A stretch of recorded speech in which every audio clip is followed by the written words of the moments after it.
大家好，開始今天的分享之前，希望你能給人間煙火點個訂閱，我將會分享更多優質的內容。姐，你上次給我介紹的那個相親對象，我想見見。電話那頭，蘇西的姐姐有些意外，怎麼突然改主意了？前2天你不是還說這輩子非陳直不嫁？蘇西想到自己前幾天的豪言壯語，現在只覺得自己愚蠢的可笑。你就當我夢醒了吧。好，正好那個男孩子下個月初回國，到時候我通知你。掛了電話，蘇西在手機上設置了一個備忘錄，距離下個月初還有半個月的時間。她的夢醒了，也該回歸現實了。剛做完這一切，臥室的門就被推開了。陳直臉上仍舊掛着溫柔體貼的笑意，把手裡的小蛋糕遞給他，排了3個小時的隊給你買的，嘗嘗看。蘇西接過來，打開盒子，果不其然，還是草莓味的。他把蛋糕隨意放在一邊，語氣淡淡的：“今天不想吃蛋糕了。”陳直在他身邊坐下，輕輕把他摟在懷裡：“誰又惹我們家小西生氣了？告訴我，我去教訓他。”蘇西苦笑了一下，他跟陳直在一起3年了，其實他已經無數次告訴陳直，他不喜歡草莓蛋糕，他喜歡的是巧克力的。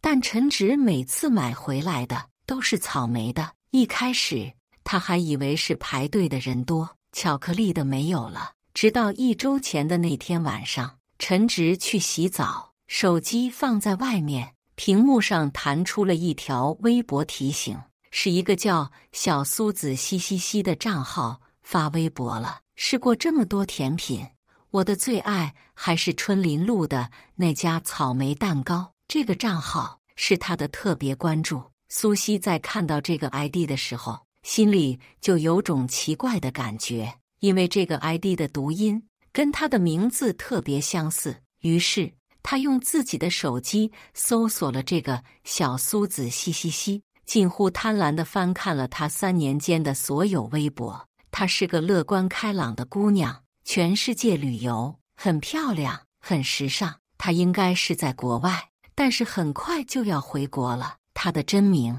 叫做蘇西，蘇西，蘇西，字不一樣，但是讀音卻是一模一樣的。當時蘇西心裡就有了一種異樣的感覺，直到她後來無意中發現了陳直的微博 ID 草莓蛋糕。一個大男人取這種小女生的名字本身就很奇怪，況且這根本不是陳直的風格。但後面他就想明白了，因為蘇西的那條微博說過，他的最愛就是草莓蛋糕。他所有的放棄自尊，打破底線，只是為了在卑微的角落裡假裝自己是他的最愛，僅此而已。蘇西也是從那一刻才終於明白過來，為什麼3年前只是跟陳直有過一面之緣，他就會那麼熱烈地追求自己？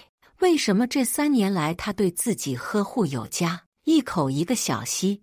為什麼他每次都只會買草莓蛋糕？哪怕他已經抗議了無數次，但依然每次都買錯。原來他叫的是小西，不是小西。陳直沒察覺到他的情緒，還在溫柔地哄他，是不是生理期來了不開心？吃點甜的心情會變好的。這一家的草莓蛋糕非常好吃，你嘗一口。蘇西瞬間只覺得心口堵着一塊大石頭。我說了，我不喜歡草莓蛋糕。陳直愣了一下，似乎有些驚訝他的突然爆發。電話鈴聲突兀地響起，陳直接了起來，很快臉上的表情從震驚轉為驚喜。好，我馬上到。掛電話的時候，他的手都在微微顫抖。出門的時候還慌張地撞到了門邊的盆栽，看着他的車尾燈快速離開，蘇西似乎有所感應似的，點開了小蘇子嘻嘻嘻的微博。他拍了一張照片，是海城機場的外面，配文是：終於落地了，草莓蛋糕，我可想死你了。原來今天就是蘇西回國的日子啊。蘇西默默把手機按滅，輕輕吐出一口氣。他這個替身是時候該退場了。蘇西花了一個晚上的時間，把東西都整理了一下，他的衣服、書籍，還有這些年陸陸續續添置在這個家裡的一些小擺件和掛畫。曾經他以為她會是這個家裡的女主人，所以用了很多心力去布置。現在那些東西也該跟她這個主人一樣，該消失了。這天晚上下了一夜的雨，陳直是第二天早上回來了，身上只穿着一件白色的襯衫，渾身濕透。看到蘇西的時候，他突然有些心虛的眼神閃躲了一下，尷尬地笑了笑。怎麼不多睡一會兒？這麼早就起來了？蘇西說：“早起空氣好。”陳直點了點頭，並沒有察覺什麼。那行，我先去洗個熱水澡。陳直，怎麼了，小西？昨晚？哦，我昨晚加班去了。甲方突然臨時交代了一些任務，催着要。我忙了一晚上，連飯沒空吃呢，累死我了。人在撒謊的時候，好像突然會變得很多話，怕別人不相信，所以恨不得多說一些細節，來增加自己的話裡的可信度。陳直就是這樣一個人，他平時其實話不多的，更多的時候他言簡意賅，就連哄他的時候也沒有這麼多解釋。蘇西說：“我只是想問問你，你昨晚走的時候穿着外套的，外套呢？落在公司了嗎？”陳直明顯鬆了一口氣，笑着嘆息了一聲：“對，在公司。放心，我不冷。”“哦，那你去洗澡吧。”陳直走過來，輕輕揉了揉他的頭髮。“我家小西這麼擔心我呀。”蘇西偏了偏頭，避開了他的手。他快速走開，離開他身邊，背對着他站在窗邊。“你快去吧，濕衣服穿久了不好。”陳直的手僵在半空中，有些意外，但看了看自己身上濕漉漉的襯衫，他笑了一下：“嫌我身上有水呀？也是，不能把你也弄濕了。”很快，浴室的方向就傳來嘩啦啦的水聲。蘇西從來不查陳直的手機，陳直也從來沒有防備他的習慣，手機都是放在外面的。嗡，手機震了一下，是有消息進來。“小西，草莓蛋糕，你到家了嗎？”“小西，謝謝你的外套，真的很溫暖。”“意外嗎？”其實蘇西並不是特別意外。昨天他離開家的時候，行色匆匆，慌張局促，他心裡就已經有這個猜測了。但是猜測跟親眼看到還是兩碼事。蘇西又用自己的手機搜索了小蘇子嘻嘻嘻這個賬號。半小時前，他剛剛更新了一條新動態，是一條視頻。他開心地在雨中奔跑，歡快俏皮的像是一個小精靈。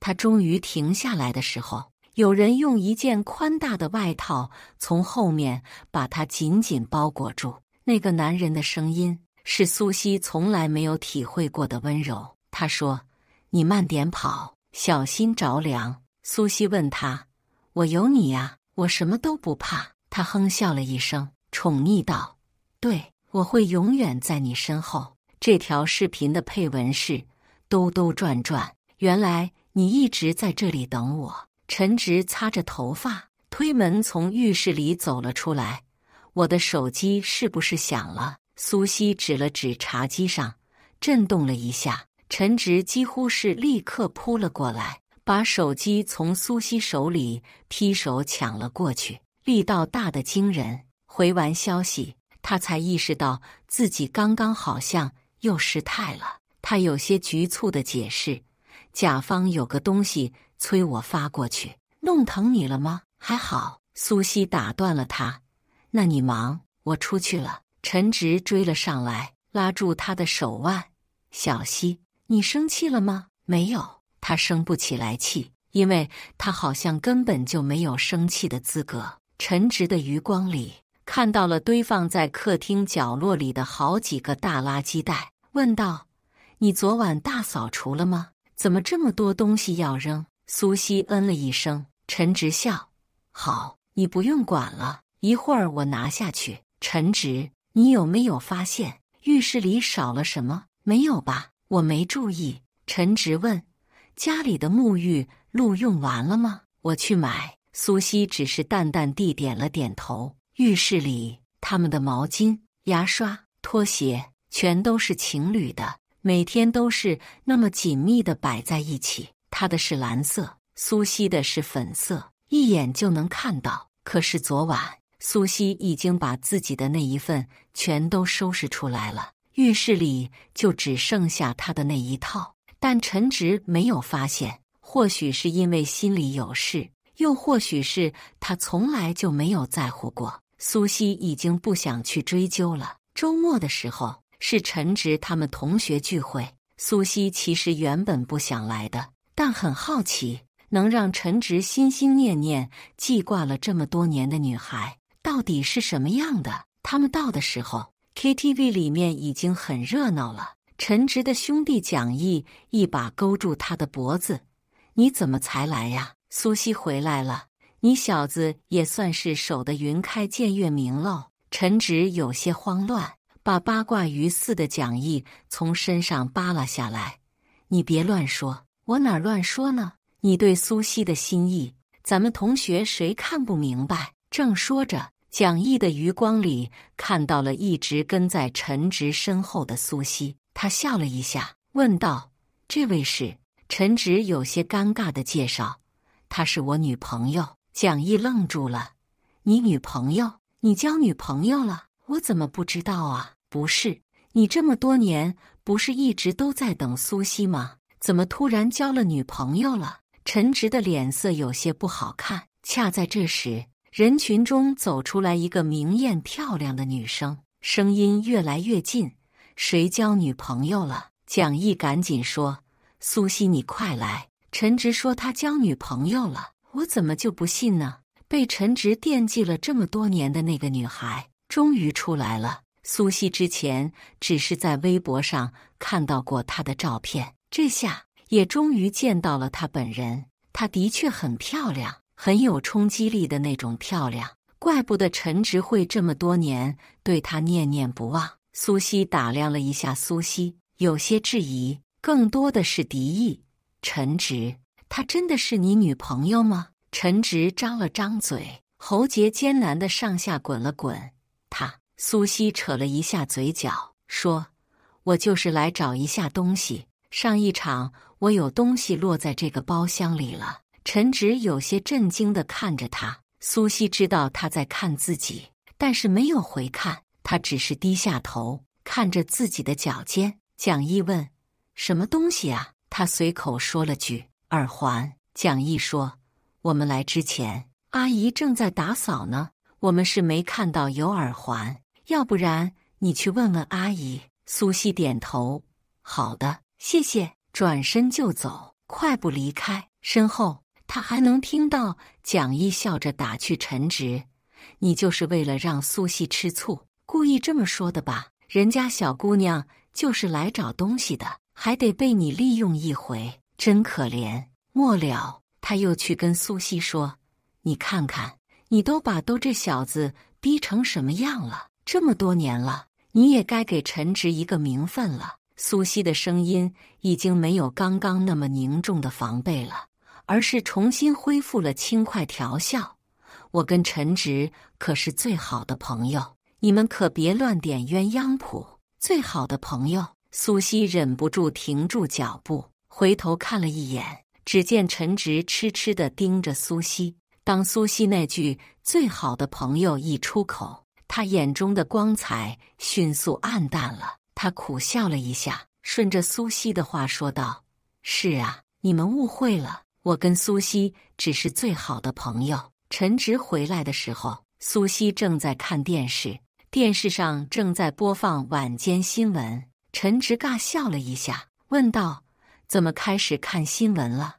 我記得你之前最不愛看的就是新聞。”蘇西說：“聽的謊言太多了，就想看點真實發生過的事情。”陳直愣了一下，有些聽懂了。他嘆了口氣，說道：“小希，你真的誤會了，我跟蘇西只是最好的朋友而已。蔣毅是個狗嘴裡吐不出象牙的，他瞎說的，你別往心裡去。這樣啊？是的，就是這樣。陳直，我能問你個問題嗎？你問。”蘇西轉過頭，看着他的眼睛，在這個世界上，男女之間有純友誼嗎？陳直愣了一下，隨即他的神情落寞了下去。我覺得有，他應該是想到了蘇西吧。儘管他的心思所有人都知道，儘管他等了蘇西這麼多年，可蘇西給他的定位依舊是最好的朋友。他肆無忌憚地享受着陳直的對他的愛，卻從來不肯鬆口正面回應他的感情。如果說蘇西對陳直是純友誼，那麼他對蘇西呢？滴滴，陳直的手機又響了，他快速瀏覽了一下，臉色微微一變，立刻抓起車鑰匙要出門。蘇西，是甲方又催你了吧？蘇西說：“快去吧，別讓人家等急了。”陳直似乎有些猶豫，還想繼續解釋什麼，但這一次電話直接打了進來。蘇西的聲音像是歡快的鳥：“陳直，你看到我的消息了嗎？你快點呀！”“看到了，我馬上。”臨走的時候，陳直說：“小希，你不要多想，早點睡覺。明天我回來給你帶你最愛的草莓蛋糕。”沒等到蘇西回答，陳直的身影就已經消失了。蘇西看着空落落的家裡，眼圈微微紅了。她小聲地咕哝了一聲：“可是我不喜歡草莓蛋糕啊。”她喜歡的是從來都是巧克力蛋糕。而且蘇西悲哀地發現，就連那一聲小希，她都已經不確定陳直是在叫誰了，是叫他，還是透過他瘋狂呼喚着另一個女孩的名字。有時候蘇西覺得自己就是在自虐，明知道會被瘡，還是點開了小蘇子嘻嘻嘻的微博。她上傳了一張圖片，是某個牌子的衛生巾，夜用，乾爽，護翼。我就知道，我的習慣你永遠會記得。蘇西把手機按滅，微微閉上眼睛。黑暗中，她的手被濕漉漉的小舌頭舔了舔。蘇西笑了一下，把豆豆抱了起來。豆豆是她和陳直一起養的一隻小狗，原本是流浪狗，蘇西看它可憐，就帶回來養大了。豆豆很通人性，在她懷裡乖乖地趴着，溫軟的小身體讓蘇西覺得心裡有些許慰藉。她輕輕撫摸着豆豆的小腦袋，小聲問道：“如果爸爸媽媽要分開的話，你是會留在爸爸這裡，還是跟媽媽走？”小狗不懂爸爸媽媽為什麼要分開，但是小狗知道媽媽不開心，它更加賣力地想要逗蘇西開心，搖頭擺尾的。蘇西心裡一酸，緊緊抱住了豆豆。她可以什麼都不要，但豆豆一定要跟她。她的手機響了，是一條微博私信：“小蘇子嘻嘻嘻，我知道你是誰，是奸我開心嗎？”蘇西沒回，直接把手機倒扣在桌面上。可蘇西卻並沒有放過他，繼續發了私信過來：“小蘇子嘻嘻嘻，敢做不敢當，我們見一面吧。”小蘇子嘻嘻嘻，你不就是想知道我跟陳直的關係嗎？你來，我告訴你。蘇西到達咖啡廳的時候，蘇西已經在那裡了。她化着精緻的妝容，拎着昂貴的包包，背直直地挺着。看到蘇西的時候，骨子裡的優越感一點都掩飾不住了，眼裡盛滿了嫌棄。這家咖啡店不允許寵物進來。蘇西是抱着豆豆來的，她最近有些事情要處理。豆豆有一些分離焦慮，她不捨得把他一個人放在家裡。蘇西說：“那我出去，一隻狗而已，還是隻雜毛狗，就你跟寶貝似的抱着，它就是我的寶貝。”蘇西撇了撇嘴：“那你的品味可真夠差的。陳直也很喜歡它，是嗎？那看來離開我之後，陳直的品味下降的不是一點半點。不但養寵物的眼光不好，就連挑女朋友的眼光也一樣差。他略帶嫌棄地上下掃了掃蘇西，蘇西冷聲問道：“蘇小姐，你叫我出來就是為了說這些廢話的嗎？”蘇西笑了：“你有什麼資格跟我這麼說話？你心裡應該很清楚，你能跟陳直在一起是因為我們兩個的名字讀音相同。所以呢，你知道嗎？陳直在你之前也交過幾個女朋友。他們身上或多或少都跟我有相似之處，並且只要我說一句不喜歡，他立刻就會跟當時的女朋友分手，一點都不會猶豫。”蘇西沒忍住說：“你既然知道陳直對你的心意，為什麼還要玩弄他的真心？一個願打一個願挨。我想玩弄他，他願意讓我玩弄，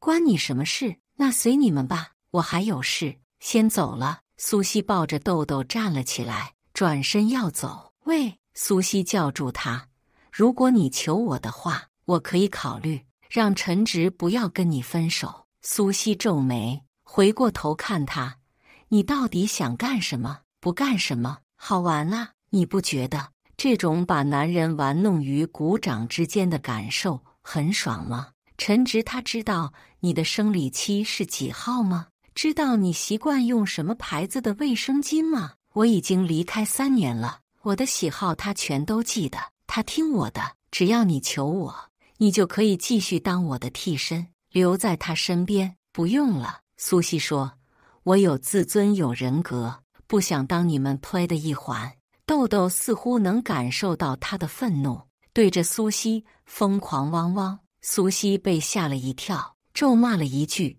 雜毛狗！遲早讓陳直弄死你！”蘇西瞬間暴怒：“你敢！”蘇西得意洋洋地笑：“只要我一句話，陳直就會親手弄死他，你信不信？”說着，他當着蘇西的面打那了個電話給陳直，只響了一聲就被接了起來。“蘇西，陳直，我被狗咬了，你帶老鼠藥過來，我要毒死它。被咬了，嚴不嚴重啊？你等着。”“我馬上過來，我帶你去醫院打疫苗。”“哎呀，看你急的，沒有真的咬到了，就是他一直衝着我叫，嚇到我了。好，你發個地址給我，我現在把藥帶過去。”蘇西更得意了，輕蔑地看着蘇西：“陳直，我問你，如果你自己養的狗咬了我，你是選狗還是選我？”陳直的回應沒有一點遲疑：“狗只是狗，你是最重要的。”聽到這句話，蘇西幾乎是立刻抱緊了豆豆，警惕。蘇西掛了電話，抱着手臂看他：“蘇小姐，陳直馬上就到了，我們稍微等一會兒。”說着，他還故意用手去逗弄豆豆。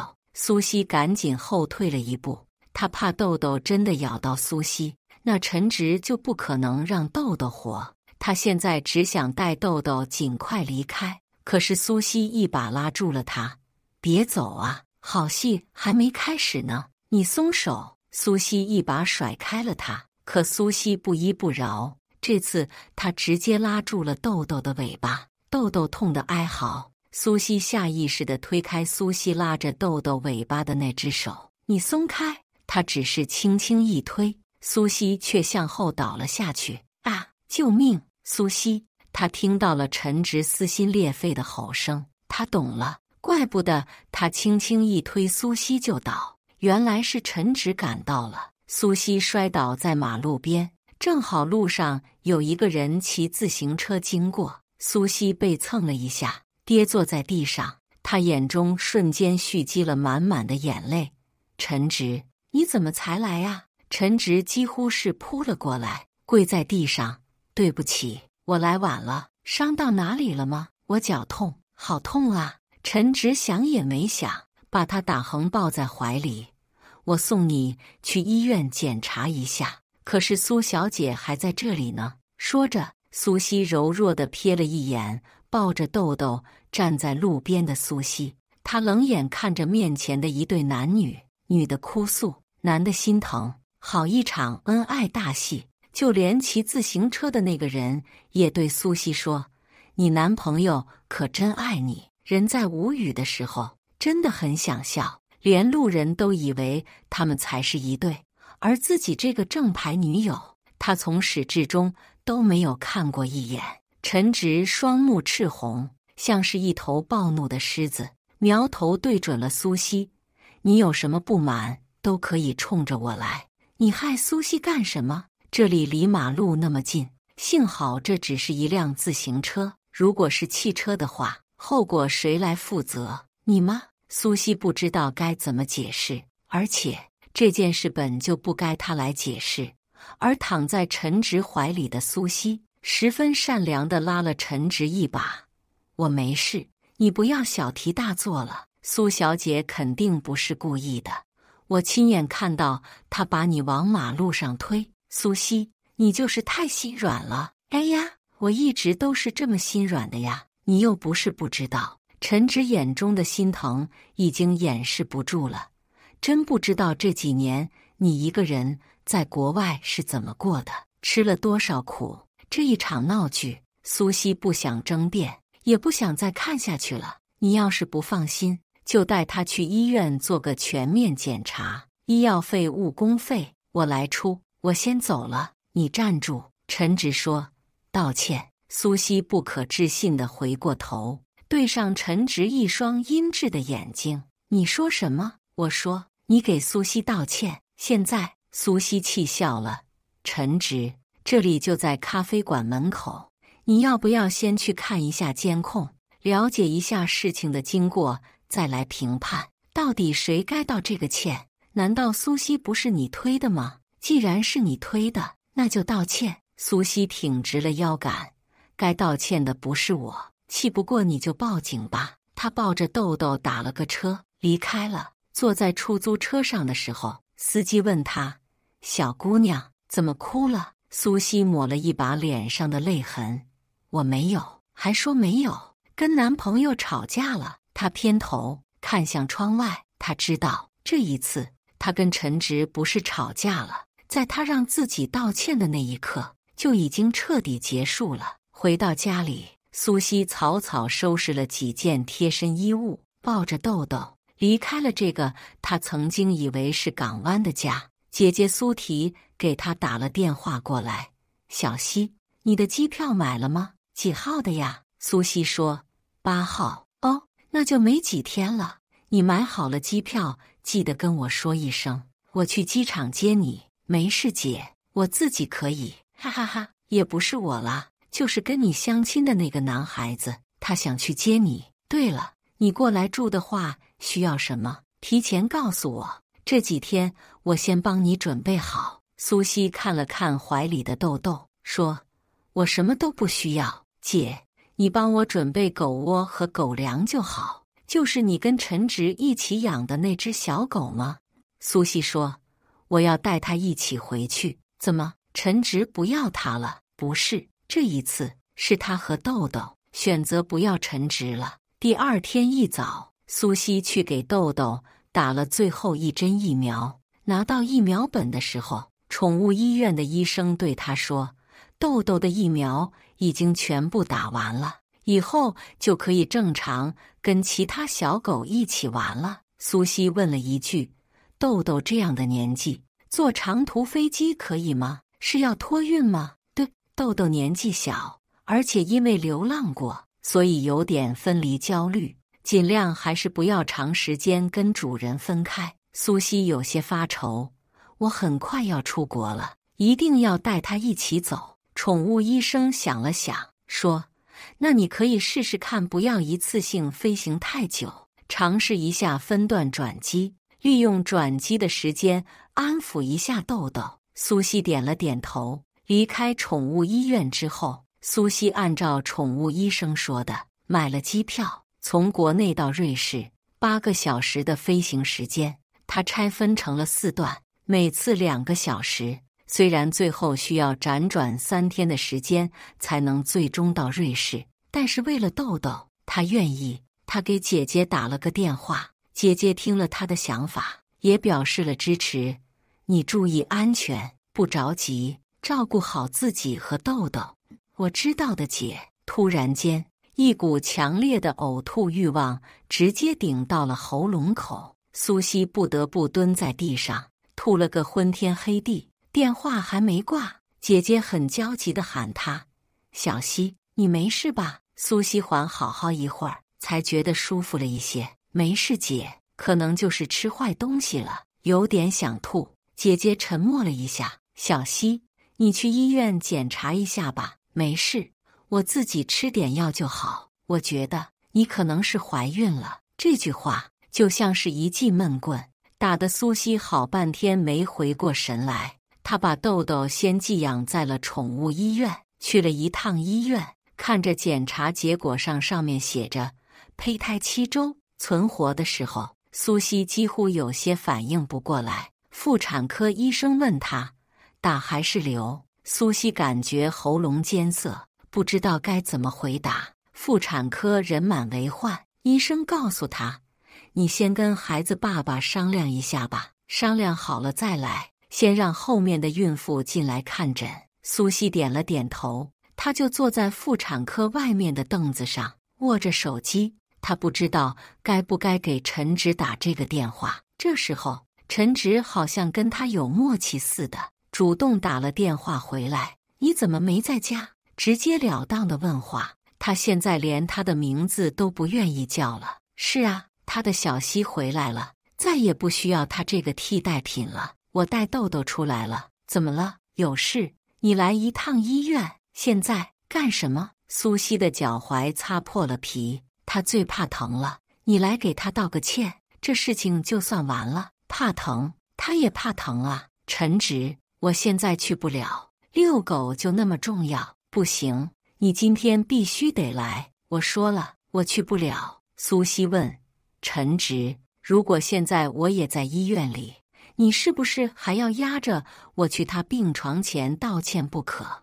你好好的去醫院幹什麼？打胎？什麼？”陳直冷笑，為了不道歉編出這種理由。“蘇西，你不覺得好笑嗎？給你30分鐘，我們就在醫院等你。”就這樣，嘟嘟嘟，他掛了。蘇西望着黑下去的屏幕，哼笑出聲。事到如今，他怎麼還會對他抱有希望呢？他再一次走進了婦科診室，平靜而堅定地對婦科醫生說：“你好，我要打掉這個孩子。人流這件事，有的人就像來了一次生理期，有的人卻痛苦到仿佛死過一次。蘇西是後者，她的月份不大，藥物流產就可以。吃了藥，她足足在洗手間裡痛了6個小時。馬桶裡全都是鮮紅刺目的鮮血。他捏着一小團紙巾回到了婦科診室，婦科醫生似乎已經見怪不怪，用棉籤隨意撥弄了一下紙巾裡包裹着的一小塊肉，點了點頭：“胚胎排出完整，你可以回去了，讓你家屬來接你吧。”家屬？他已經沒有家屬了，他的家屬只剩下還在寵物店裡等着他的豆豆。他實在是痛得站不住了，差點摔倒，還好旁邊的護士好心扶了他一把。“小姐，你沒事吧？”蘇西道謝：“沒事，謝謝你。你家屬呢？孩子的爸爸沒來嗎？你跟我說他的電話，我去通知他。”“不用。”話音還沒落，蘇西自己的手機響了，一接起來就是陳直憤怒的指責：“你一直不接電話，什麼意思？以為逃避就可以推卸責任嗎？”蘇西都疼哭了。“你道個歉怎麼了？擦破一點皮就疼哭了？那他剛打了胎，渾身虛弱到連站着都吃力，又算什麼？”“陳直，我再說一遍，我去不了，我也不道歉。你如果這樣的話，我就只能報警了。”“蘇西，我們在一起3年，我不想走到這一步，你還是盡快過來，服個軟道個歉。”蘇西她心地很善良，肯定會原諒你。你報警去吧，如果警察調查完了前因後果，還覺得我應該道歉的話，那我就道。蘇西說完，直接掛了電話。護士給她倒了杯熱水，照顧她休息了一會兒。蘇西出了醫院，打車去了寵物醫院。豆豆看到她，興奮得不得了，一直嗚嗚叫。寵物醫生笑着說：“豆豆是真的很愛你。”蘇西眼眶微微濕潤。我知道，只有豆豆對我的感情是永遠都不會變的。對了，這次你男朋友怎麼沒有陪你一起來？以前豆豆打疫苗都是你們兩個一起來的。我沒有男朋友了，分手了嗎？對不起，我不知道你們已經……沒關係，謝謝你照顧豆豆，我們先走了。蘇西出門，打了輛車，下意識地報上了家裡的地址。可下一秒，他就後悔了。師傅，不去這裡了，直接送我去機場吧。司機問道：“你要去外地呀？不用回家收拾一下東西嗎？”不了，麻煩盡快，謝謝。路上，他把機票改簽成了最近的一班。這個地方，這裡的人，還有那個家，都已經不值得他再留戀了。既然決定要走，那就索性斷個乾淨。蘇西曾以為這座城市是自己的歸宿，一旦離開就會生不如死。但等到真正登上飛機的這一刻，心底卻是意料之外的輕鬆。原來放棄並沒有那麼難。除了托運的豆豆，他什麼都沒帶。最後看過一眼窗外的風景，他的手機鈴聲又不合時宜地響了起來。還是他，依舊是催他過去給蘇西道歉。正好空姐來提醒：“你好，小姐，飛機快要起飛了，麻煩您關機或者調至飛行模式。”好的。看着手機屏幕黑下去的那一刻，蘇西竟然覺得前所未有的輕鬆。陳直打了好幾個電話都沒打通，他再一次按下撥號鍵：“您撥叫的用戶已關機。”陳直不耐煩聽人工提示音，神情不悅的蹙眉，按下了掛斷鍵。坐在他對面的蘇西抬起鞋尖踢了他的小腿，嗔怪道：“我剛才在跟你說話呢，該不會沒聽到吧？”抱歉。陳直揉着眉心同他解釋：“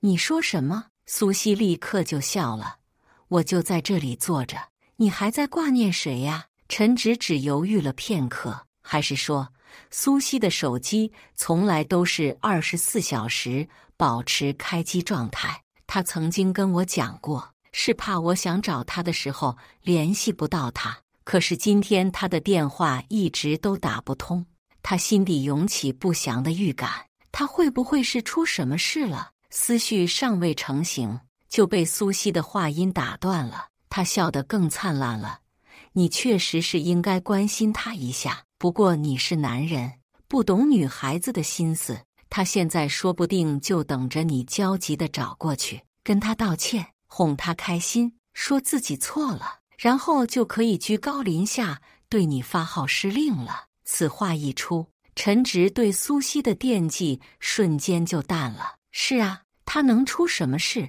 不過是氣不過之前的事，再拿橋罷了。他沒有錯，不能無緣無故地向他低頭。蘇西順勢又說：“對了，我剛剛刷到附近有家很火的奶茶店開業，不能線上點單，必須線下排隊。但是我不想出門，你去給我買吧。”陳直從來不會拒絕他的要求，這次自然也不例外。他沒有再管蘇西的去向，出門幫蘇西排隊去了。等他好不容易將奶茶拿到手，蘇西已經抵達了另一座城市。海城的天空碧藍如洗，萬里無雲，很合蘇西此時的心情。蘇西為了能盡快帶豆豆回家，特意在辦理寵物托運時選擇了加急，不到半小時就從傳送帶上領到了航空箱。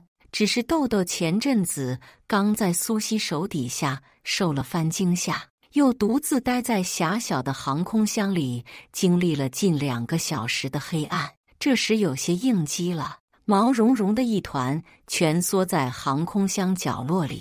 蘇西的手剛碰到箱門，就聽到了他低低的吠叫。蘇西心疼極了，柔聲說：“豆豆，是我，你不要怕，我們這就回家了。”他沒有行李，索性在打車回家的路上一直將航空箱抱着，直到下車到了小區門口，這才再次查看了豆豆的情況。許是回到了主人身邊的緣故，豆豆看起來平靜多了。蘇西鬆了口氣，她打開航空箱，將豆豆抱進懷裡，然後拎着箱子一邊走一邊安撫他：“不怕，以後再也不會有人傷害你了。”直到他抱着她跨進小區大門時，不遠處傳來一陣汽車鳴笛聲。豆豆受到刺激，當場掙脫他的懷抱，朝着跟小區相反的方向狂奔而去。他怕極了，任憑蘇西怎麼喊都不肯停下。豆豆，回來！蘇西拎着航空箱狂奔一路，結果還是被川流不息的車輛和亮起的紅燈阻隔了去路。等他追過馬路，眼前哪裡還有豆豆的蹤影？沒辦法，他只好焦急地向有可能看到豆豆的人求助：“打擾了，請問您有沒有看到一隻像是被嚇到的小狗跑過去？大約這麼大，就是很常見的田園犬。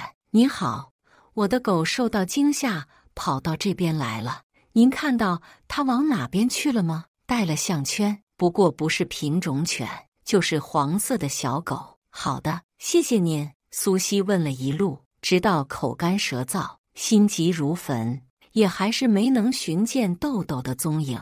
他甚至不知道自己走到了什麼地方，但還是固執地不肯放棄。可時間一分一秒地過去，天色已然擦黑，蘇西終於在路燈亮起的同一時刻崩潰了。他走到一處僻靜的拐角，扶着牆面緩緩蹲了下去，然後將臉埋在臂間哭了出來，聲音不高，但是淚水很快打濕了衣袖。蘇西哭得太過投入，壓根沒注意到有腳步聲在身邊停了下來，直到對方摸出一包紙巾遞過來，同時溫聲道：“你好，請問你是遇到什麼傷心事了嗎？或許我可以幫你。”說話的是個單聽聲音就讓人覺得他成熟穩重的男人。蘇西揚起臉看向他，透過朦朧的淚眼看到了一張內斂溫和的面龐。他約莫30多歲，穿一身淺灰色手工西裝，前方的口袋裡剛好露出半截方巾。這副打扮很容易讓人將他跟精英之類的詞彙聯繫在一起，但他的言語很有親和力。“你放心，我不是壞人，只是覺得時間不早了。你不想告訴我遇到什麼事的話，我可以叫車送你回去。謝謝。”蘇西鬼使神差地停止哭泣，將豆豆跑丟的事告訴了他。男人溫柔地安撫道：“這附近的道路並不複雜，如果豆豆是順着大路跑的，或許會在平靜下來後折返。我幫你一起找吧，剛好我比較熟悉這邊的情況。”蘇西接過紙巾，接受了他的幫助。男人始終不急不躁，很有耐心地陪着他，一直找到了後半夜。蘇西有些不好意思了：“時間很晚了，您先回去吧，我去打印幾張尋犬啟事，然後去報警。”話說得簡單，可他根本是心如刀割。一想到豆豆可能再也回不來，就痛得難以接受。男人看他還紅着眼圈，建議道：“剛剛你說過豆豆是有項圈的，如果有人發現他是走失的寵物狗，很可能會送他去警局。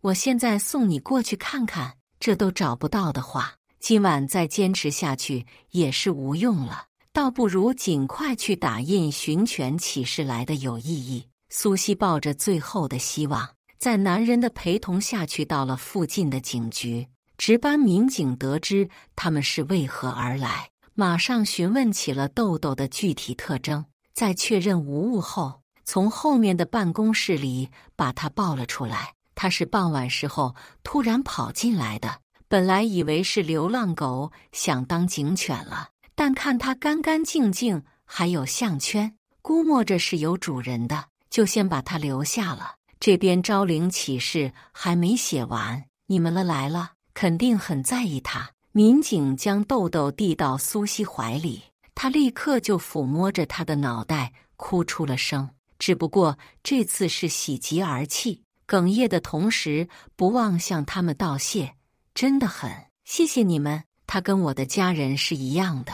男人從旁看着這一幕，並沒有打擾他和愛犬相聚。你先陪豆豆，我去辦手續。等蘇西情緒平復下來，要去辦手續的時候，才發現他已經簽字完畢，去而復返了。他跟他一起出了警局大門，站在暖黃色的路燈光暈中，感激道：“謝謝你陪着我，能不能留個名字和電話？”話音落下，他看着男人挺拔的身姿和出眾的面容，意識到了不妥，又補充道：“我只是想等安頓好了，然後再認真向你道謝。”他現在身無長物，時間也已經是後半夜了，就算想去買謝禮回來送他，都沒地方可去。男人笑了笑，直接從西裝上衣的內袋裡摸出一張名片遞了過去：“小事而已，不必放在心上。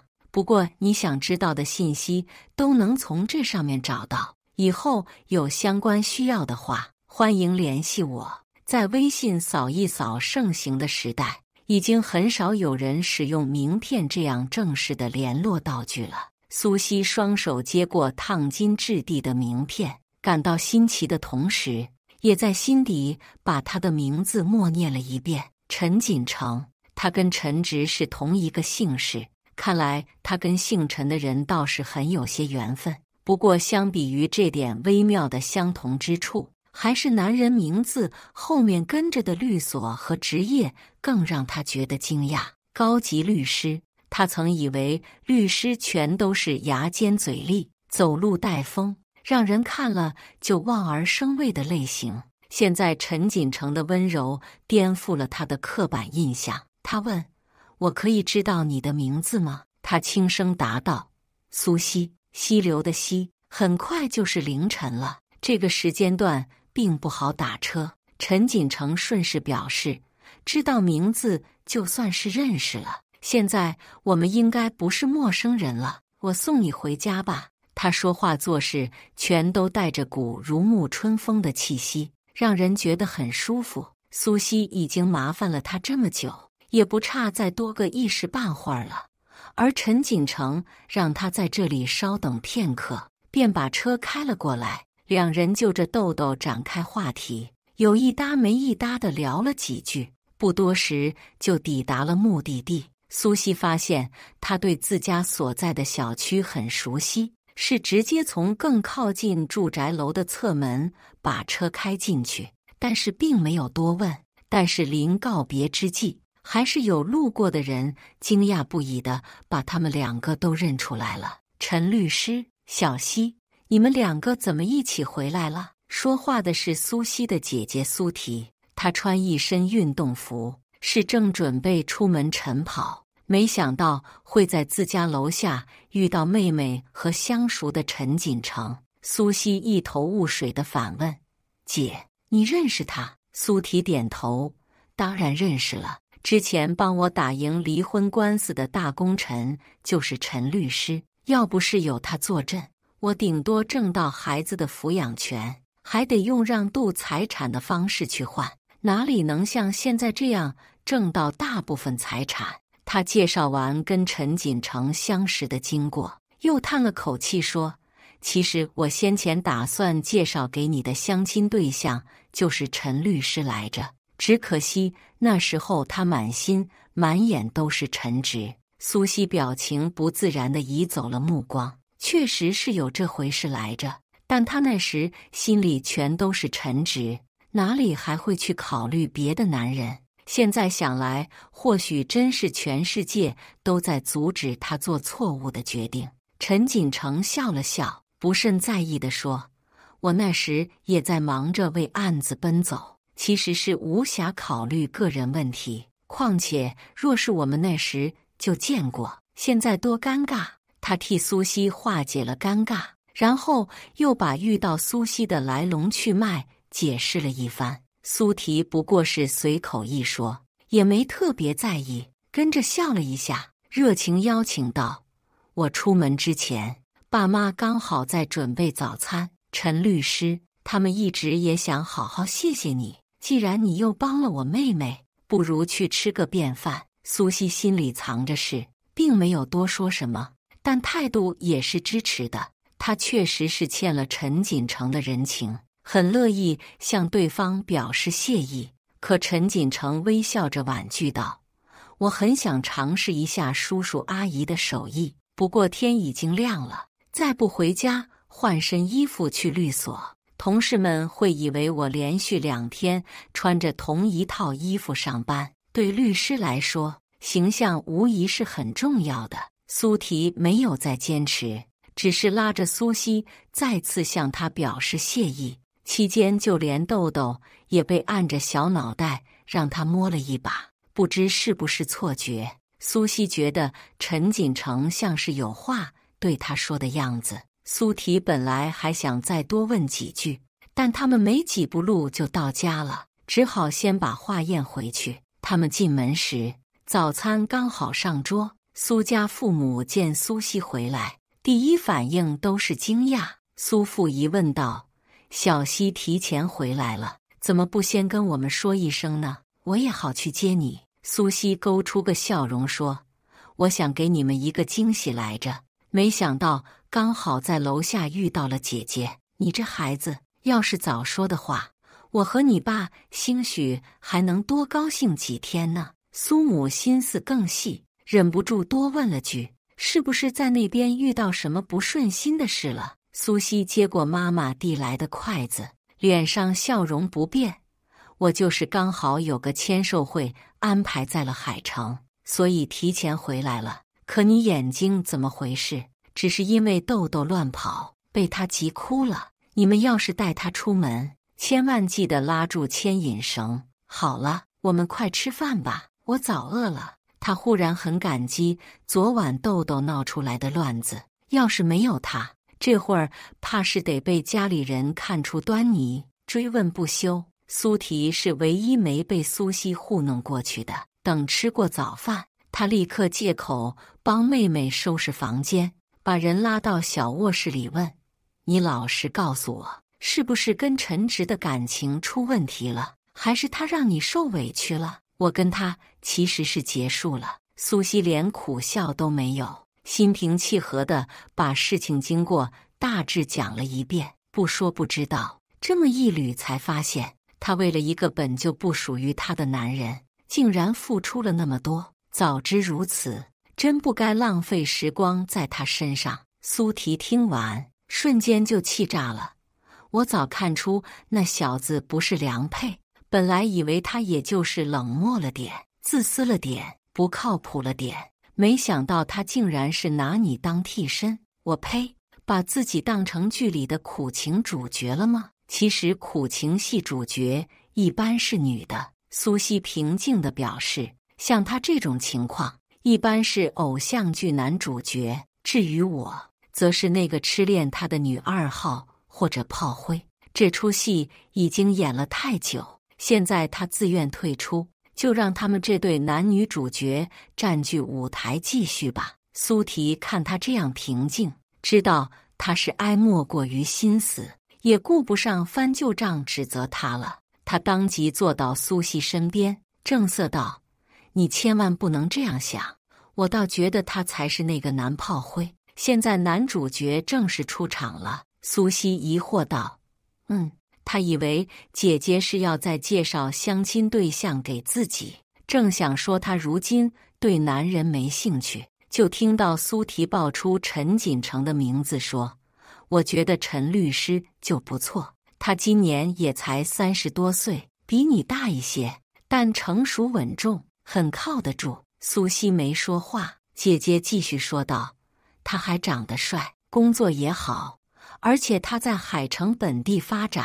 你們在一起的話，你就不用背井離鄉了。最要緊的是你們有緣分，否則你怎麼會一回來就遇到他？”每一條聽起來都很有道理，可是蘇西還是提不起興趣，搖頭道：“陳律師是個熱心的好人，我現在累得不想考慮感情問題，還是不要禍害人家了。”蘇提又勸了幾句，見他像是心意已決，轉而以過來人的身份開口。其實移除一個文件最徹底的方式不是刪除，而是替換。感情也是一樣的，我不是催你結婚，而是想你再多談幾個男人，到時候你會發現2條腿的男人遍地都是，就不覺得那家伙好了。我知道，姐，我都懂。陳錦城是豆豆給你做媒，讓你遇到的。我看他對你也有幾分好感，試一下又不吃虧。不行的話，等着姐姐給你介紹更好的。一番話說完，蘇西雖然沒動搖，但心情確實是好多了。相比於虛無縹緲的感情，家人對她實實在在的關心才是最重要的。這週末，蘇西在家休整完畢，以最好的姿態出現在了簽售會現場。對她這樣的專欄作家來說，小說出版後的簽售會就跟粉絲見面會差不多，會特意跑到現場來買書的大都是她的粉絲。簽售的隊伍排得比預期中長得多。蘇西很好脾氣地滿足了粉絲們的要求，無論是合照還是請他在扉頁上寫着簽，全都來者不拒。只是手寫得越來越酸，得時不時甩一下。不知簽到第多少本時，他順手接過粉絲遞來的書，卻在書的上面看到了一個嶄新的手托，連標籤都還沒來得及摘掉。簽售會現場收到粉絲送的小禮物其實是常事，但像這樣雪中送炭的情況實在是少見。蘇西以為這麼貼心的會是個年輕的女孩子，抬頭莞爾道：“謝。”話剛說了個開頭，他就對上了陳錦城含笑的雙眸。他竟然也會看他寫的小說，而且還是他的粉絲。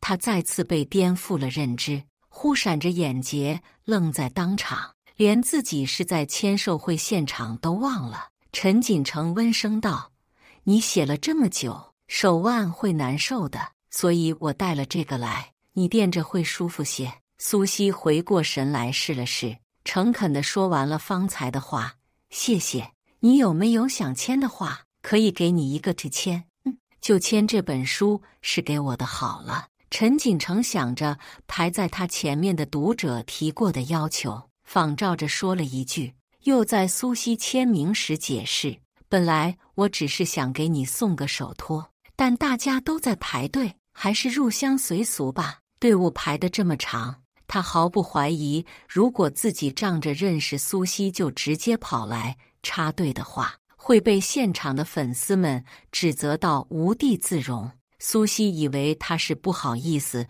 承認自己愛看言情小說，微笑着把簽好名的書遞給他。“知道了，感謝你來捧場。”他的小說寫的是以自己和陳直為原型的愛情故事，絕大多數讀者都是女生，男生數量少的堪比國寶大熊貓。像陳錦城這樣外形出眾、氣質出眾的男人出現在這裡，早在排隊時就引起了討論，只是這時才被蘇西注意到。排在他後面的讀者非但沒催，反倒都饒有興趣地在討論他們的關係。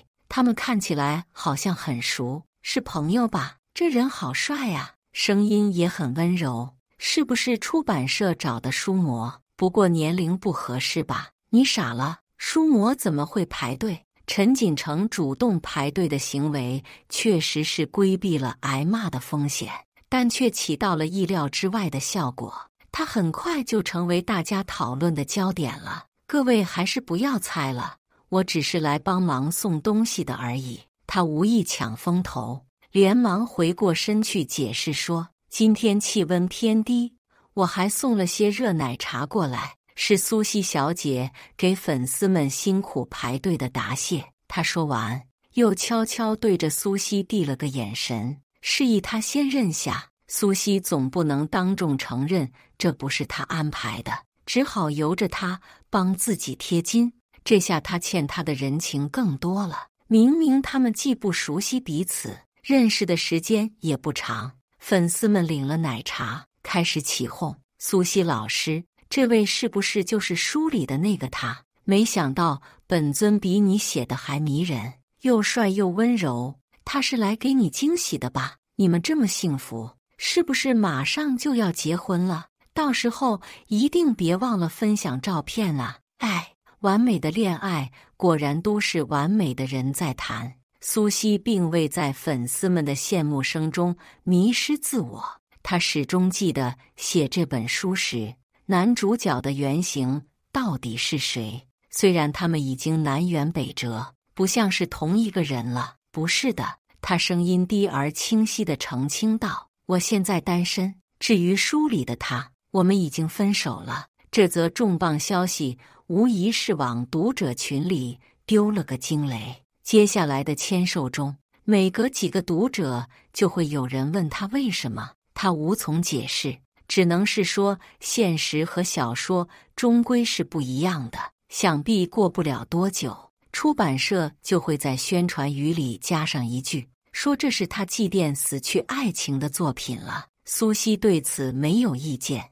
等簽售會結束，便獨自從後門離開了。他是打車來的，也打算打車回家，可陳錦城正在馬路對面招手，他身邊是特意停在這裡的車，身邊是把尾巴搖成螺旋槳的豆豆。這一幕再尋常不過，看在此時的他眼中卻有着說不出的溫馨。他走過去抱起豆豆，了然地問：“豆豆是我姐讓你帶出來的吧？”陳錦城笑了一下，坦蕩道：“是啊，我本來想帶他去見你，但小家伙還是不能適應陌生人太多的地方，所以我就帶他先過來了。”蘇西很無奈：“對不起，陳律師。我給你添麻煩了。”他是一語雙關，既指簽售會現場連累他被起哄的事，也指蘇提竟然安排他來這裡找他的事。這不是趕鴨子上架嗎？陳錦城仍舊是笑，話說反了，應該是我給你添麻煩才對。如果不是因為我，你也不用跟粉絲們坦白自己的私事。我不想欺騙他們，這種事遲早是要說的。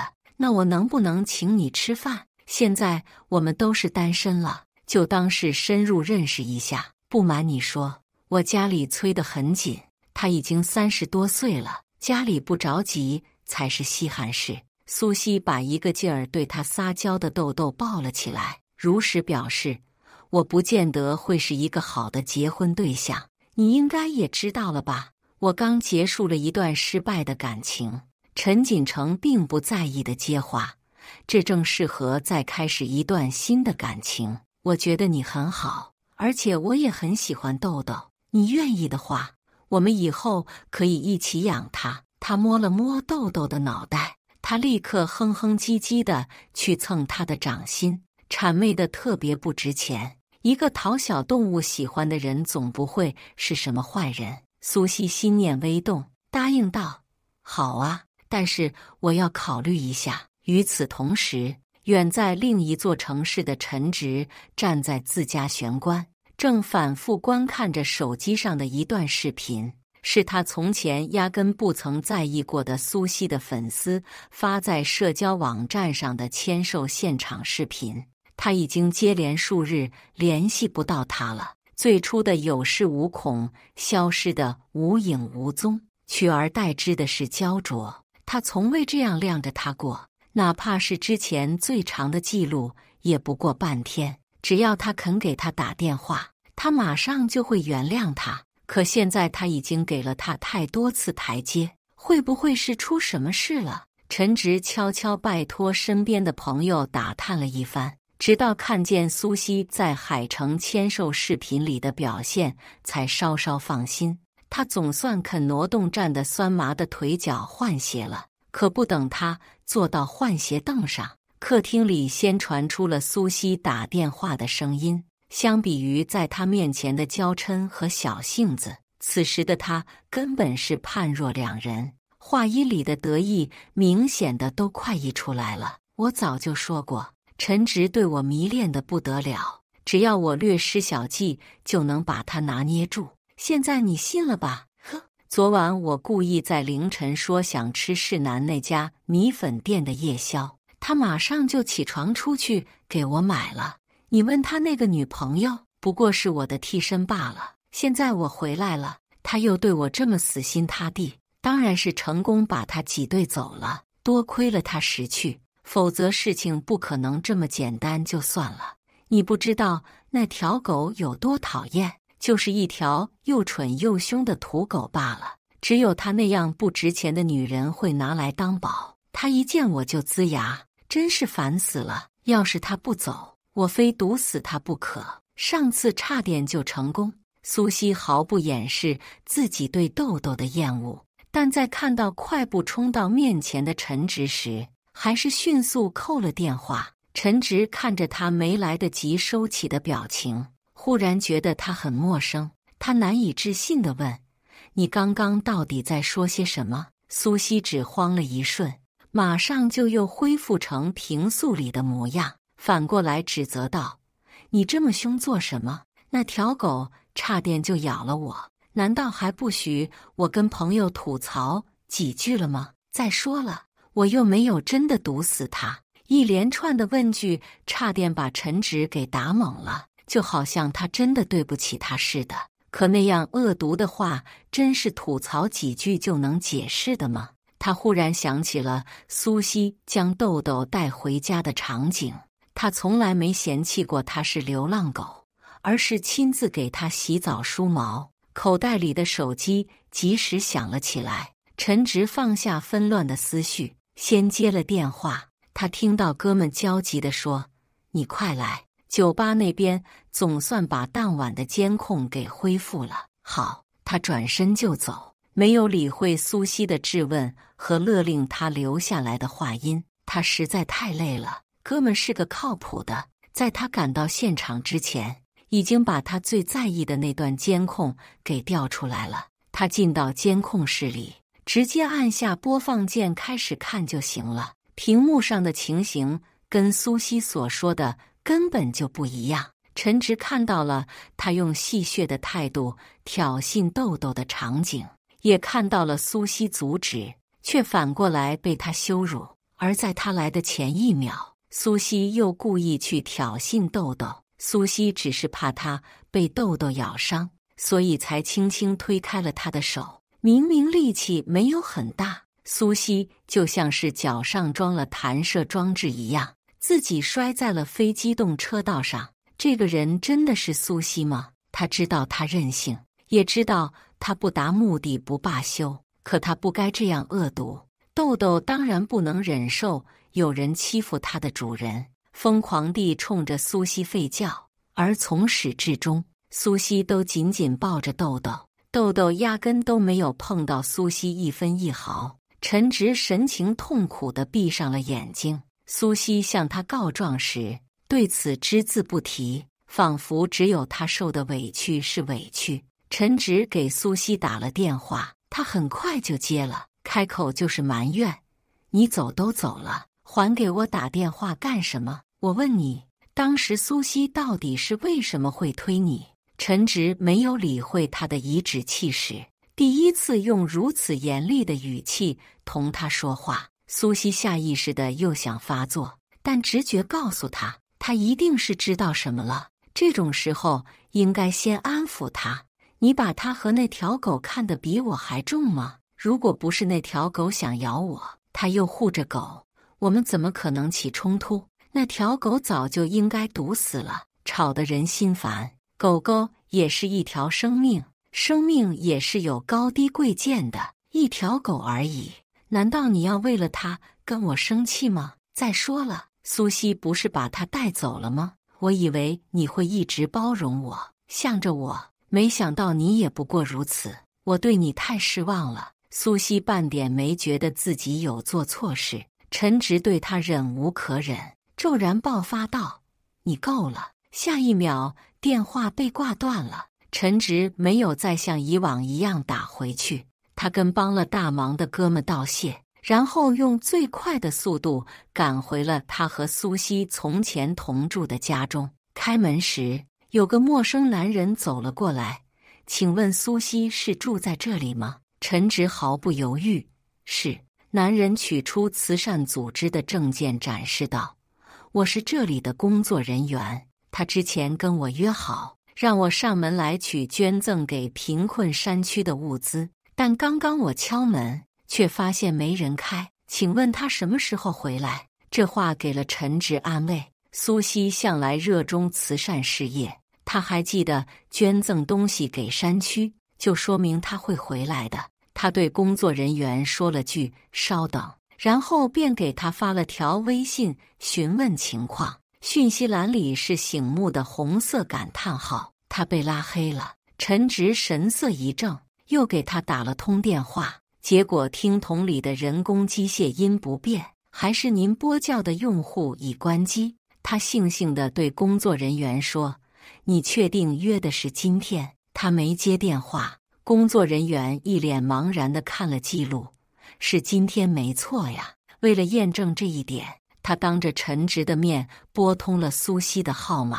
就在陳直等着他也碰壁的時候，電話接通了。蘇西的話音清晰無比地從聽筒中傳出來：“您好，是徐先生吧？”工作人員神情古怪地看了陳錦成一眼，然後對他說：“蘇小姐，我已經到了，請問你什麼時候回來？”“抱歉，我不會回去了。不過需要捐贈的物資都已經整理好了，就放在臥室的箱子裡。那些東西全部都是，辛苦你們搬一下了。”門鎖的密碼是……蘇西就這樣在電話裡把他和陳直住處的密碼告訴了對方。陳直的臉色一點點變得難看起來，他後知後覺地意識到，他根本沒有關機，而是把他的電話號碼和微信一起拉黑了。如果他沒猜錯的話，他恐怕已經把跟他有關的聯絡方式全都拉黑了。他咬牙切齒地推門而入，然後在蘇西已經被打掃一空的臥室裡找到了他口中的箱子。他把這間屋子裡所有屬於自己的東西都裝了進去，衣櫃空空蕩蕩，還不知道住客已經不會再回來了。陳直雙目充血地看着這一切，他在工作人員依照蘇西的指示進門，然後試圖搬起紙箱時阻撓道：“你們回去吧，這些東西他不捐了。”工作人員當然不會聽他的，這些是許小姐的東西，她已經告訴過我們怎麼處理了。我出錢，你們去買些新的捐給山區。總之，這房子也有我的一半。我說了，不許動這些東西，就誰都不能碰。這位先生，請你不要為難我們，這樣麻煩的情況還是第一次遇到。陳直知道自己的情緒已經失控，但是他控制不了，深呼吸一口說：“給他打電話，我來跟他說。”工作人員兩手一攤，無可奈何道：“你是蘇小姐的前男友吧？他都搬走了，你這又是何必呢？男人應該有格局一些，沒有哪個女人會喜歡分手會還在死纏爛打的人。誰說我們分手了？”陳直怒不可遏地打斷他，憤恨道：“你們要是想盡快解決問題，就把手機給我，讓我給他打個電話。”他不願承認自己被蘇西拉黑的事實，哪怕工作人員已經看出來了。雙方僵持不下，最終是陳直一把搶過工作人員的手機，又用最快的速度按下了回撥鍵。這一次電話沒過幾秒就接通了，工作人員在旁邊嘆了口氣，是只能由他去了。蘇西以為是工作人員遇到了問題，耐心地說：“徐先生，是密碼鎖打不開嗎？你可以按井號鍵再輸入，如果還是不行的話，我這就給物業打電話。”他細緻無比地交代着，直到聽見急促的呼吸聲，話音才戛然而止。那不可能是工作人員的聲音，而是屬於他曾經熟悉無比的另一個人。他知道這一天遲早會來，沒有掛電話，只是沉默着給彼此畫上句號的機會。時隔數日，陳直總算再次聽到了蘇西的聲音，他沒想到自己會動容到如此地步，顫聲質問他：“蘇西，你到底想幹什麼？”好端端一句話被他說得惡劣無比。蘇西淡漠道：“你在現場的話，就幫他們把門打開吧。我想你一定也不希望那些東西繼續佔地方。”陳直動了真火：“你先回答我的問題，為什麼要把衣服都捐了？是想威脅我嗎？”他潛意識裡期待着肯定的答案，可蘇西絲毫不為所動。他話音平靜得無波無瀾，但就是通知他一句：“我們已經結束了，處置自己的東西是我的權利。”說完這句，他直接把電話掛了。陳直手背上青筋的形狀清晰可見，他這才意識到自己被他氣到了手抖的地步，立刻又按下回撥鍵，想要控訴一番。工作人員的手機號落得了跟他一樣的下場。您撥叫的用戶已關機。陳直頹然地放下了手機，不等傷懷幾句，就被工作人員把手機搶了回去，沒好氣地對他說：“我們現在可以把蘇小姐的東西搬走了吧？他們無論在哪個層面上都非常占理，要是他再阻撓的話，就說不過去了。”陳直無可奈何，只好坐在玄關，眼睜睜地看着他們把曾經屬於蘇西的東西一箱箱帶走。他的東西不多，用不了幾趟就搬完了，可屋子看起來忽然就空了許多。陳直心底一陣空落落的難過。最後他摸出手機，給常年在海城發展的小叔去了個電話，備註上的名字赫然是陳錦城。陳錦城很快接了電話，打趣道：“怎麼忽然有空聯繫我？”他的心情應當是很不錯，話音輕快，語調上揚。陳直聽得心中更苦澀了，但他不肯在年齡差距不算大的小叔面前露怯，含糊道：“其實也沒什麼大事，只是我打算去海城一趟，但時間最近的航班也得明天了，所以想拜託你看看蘇西。”這樣啊。陳錦城聽到蘇西的名字，輕笑道：“我知道她，今天還去參加了她的簽售會，現場氣氛很熱鬧。”陳直語調變得沉重起來：“我看到了。”他無意過問小叔的閱讀興趣，只是壓低了聲音，艱難道：“我跟他之間有些誤會，需要澄清，但現在他不肯接我電話。小叔，請你幫我轉告他，讓他再給我一次機會。”低聲下氣的滋味，委實是不好受。陳錦城沉默片刻，語氣中的輕快消失了。“抱歉，這件事我幫不了你，因為你們已經分手。他在不久的將來應該就要有新男朋友了。”“不可能！”陳直壓根就不信，他急促地反駁道：“一定是哪裡出了問題。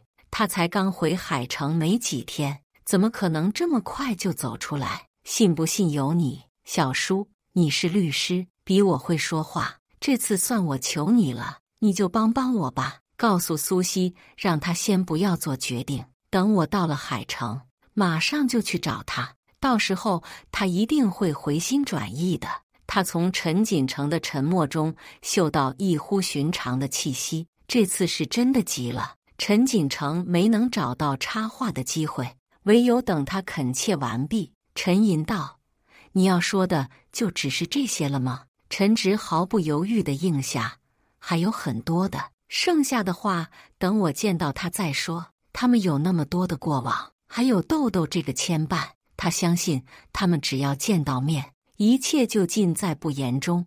他不可能像在電話裡一樣絕情。”陳錦城嘆了口氣：“我會把這些話轉告給他的，但答不答應是他自己的事。小叔，謝謝你。”陳直幾乎是立刻鬆了口氣，他對陳直千恩萬謝，又用最快的速度買好機票，只等着時間一到就飛去海城。與此同時，餐廳裡的陳錦城也掛斷電話，向坐在對面的蘇西說：“對不起，蘇小姐，說好是我請你吃飯，沒想到要臨時接個電話。”蘇西莞爾道：“只是一通電話而已，影響不了什麼，想必是工作上的事吧。”他很能理解律師的工作性質，可是陳錦城沒有就着這個台階糊弄他。他認真地告訴他：“不是，是家裡的一點私事。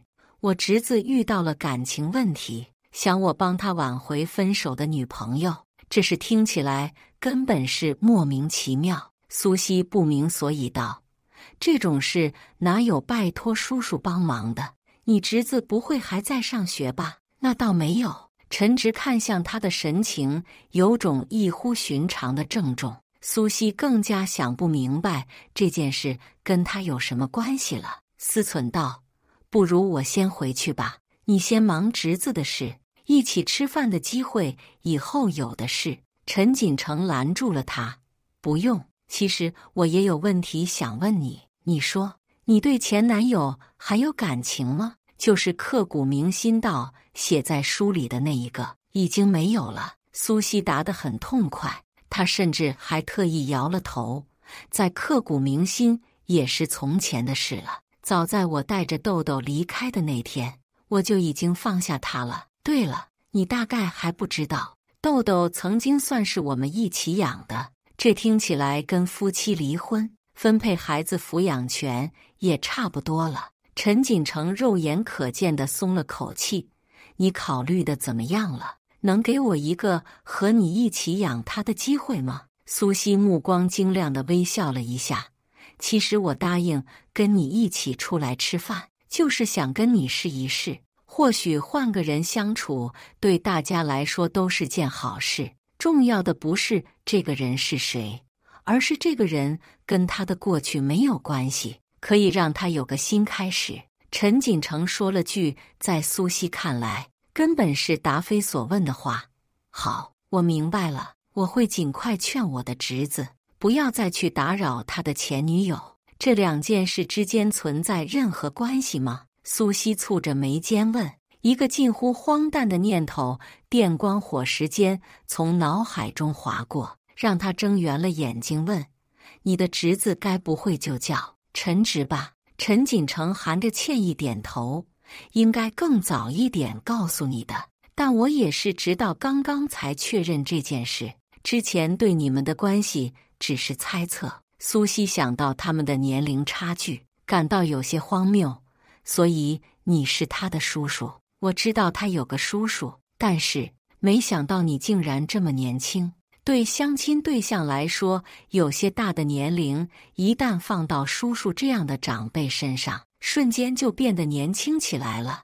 因為我比陳直大不了多少，所以他通常情況下都叫我小叔。”陳錦城很細緻地解答了蘇西的每一個疑惑。“其實我也聽說過他有女朋友的事，只是此前不了解他的具體情況。畢竟我的事業重心在海城，大部分時間裡都在這邊發展。”蘇西勾了下唇角：“這是沒辦法的事，誰讓他從沒想過跟家裡人介紹我呢？不過沒關係，你們很快就會認識他肯公開承認的女朋友了。”不知道蘇西這次還會不會繼續吊着他。陳錦城目光柔和地凝望着他：“你過去一定受了很多委屈。”蘇西已經完全不在意這些事了，甚至還能講個冷笑話：“無所謂了，他們惹毛了我，我也只能變得毛茸茸的。”他笑不出來。陳錦城試着禮貌性地笑一下，也沒笑出來。當了好多年替身這種事，確實是一點都不好笑。蘇西正色道：“你現在還想跟我一起養豆豆嗎？這是個必須考慮的問題。”陳錦城平淡但堅決地說：“當然，你已經答應跟我試一試了，我誰都不會讓着。”他的態度自始至終都很溫和。蘇西的表情有一瞬間的恍惚，他忽然間意識到自己成了被堅定選擇的那一個。陳錦城關切地看着他：“你怎麼了？是被衝擊到了嗎？這個消息是突然了點。”“沒有。”蘇西思忖道，“我只是在想一個問題，我們試一試的話，他該叫我什麼？”“小沈。”輩分就此抬了上去。而他想象了一下被陳直這樣稱呼的場景，覺得也不錯。陳錦城笑了：“如果你不介意的話，當然可以。”他們相視一笑，這頓飯吃得很順利，任誰見了也不會覺得他們是剛認識沒幾天的相親對象，說是恩愛情侶還差不多。陳錦城為人細心，上次簽售時就看出了蘇西怕冷，他特意在她落座後要來了毛毯，讓她搭在腿上御寒。蘇西心念微動，在結賬時先一步買單，面對他詫異的神情表示：“我上次說過要謝謝你。”那天晚上，他為了陪他找豆豆，一直奔波到凌晨。那下次一定要是我請。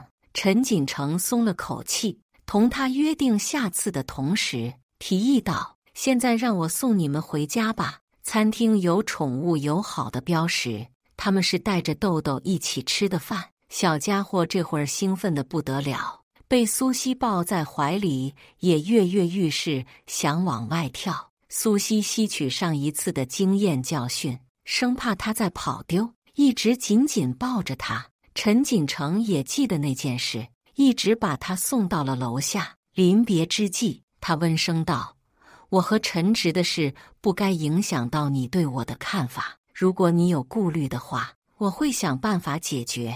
你們是叔侄，血緣關係難道也能斬斷嗎？”蘇西其實是不想再跟陳直有任何聯繫，尤其是蘇西，如果他們修成正果，他將不得不跟這個差點害死豆豆的惡毒女人見面。可是陳錦城很機智地說：“法律可沒規定女方必須經常見男方的親戚。”蘇西抱着豆豆回到家中時，父母都外出散步去了，只有姐姐蘇提在家。蘇提問得直白：“怎麼樣，陳律師成熟男人的魅力合不合你的胃口？”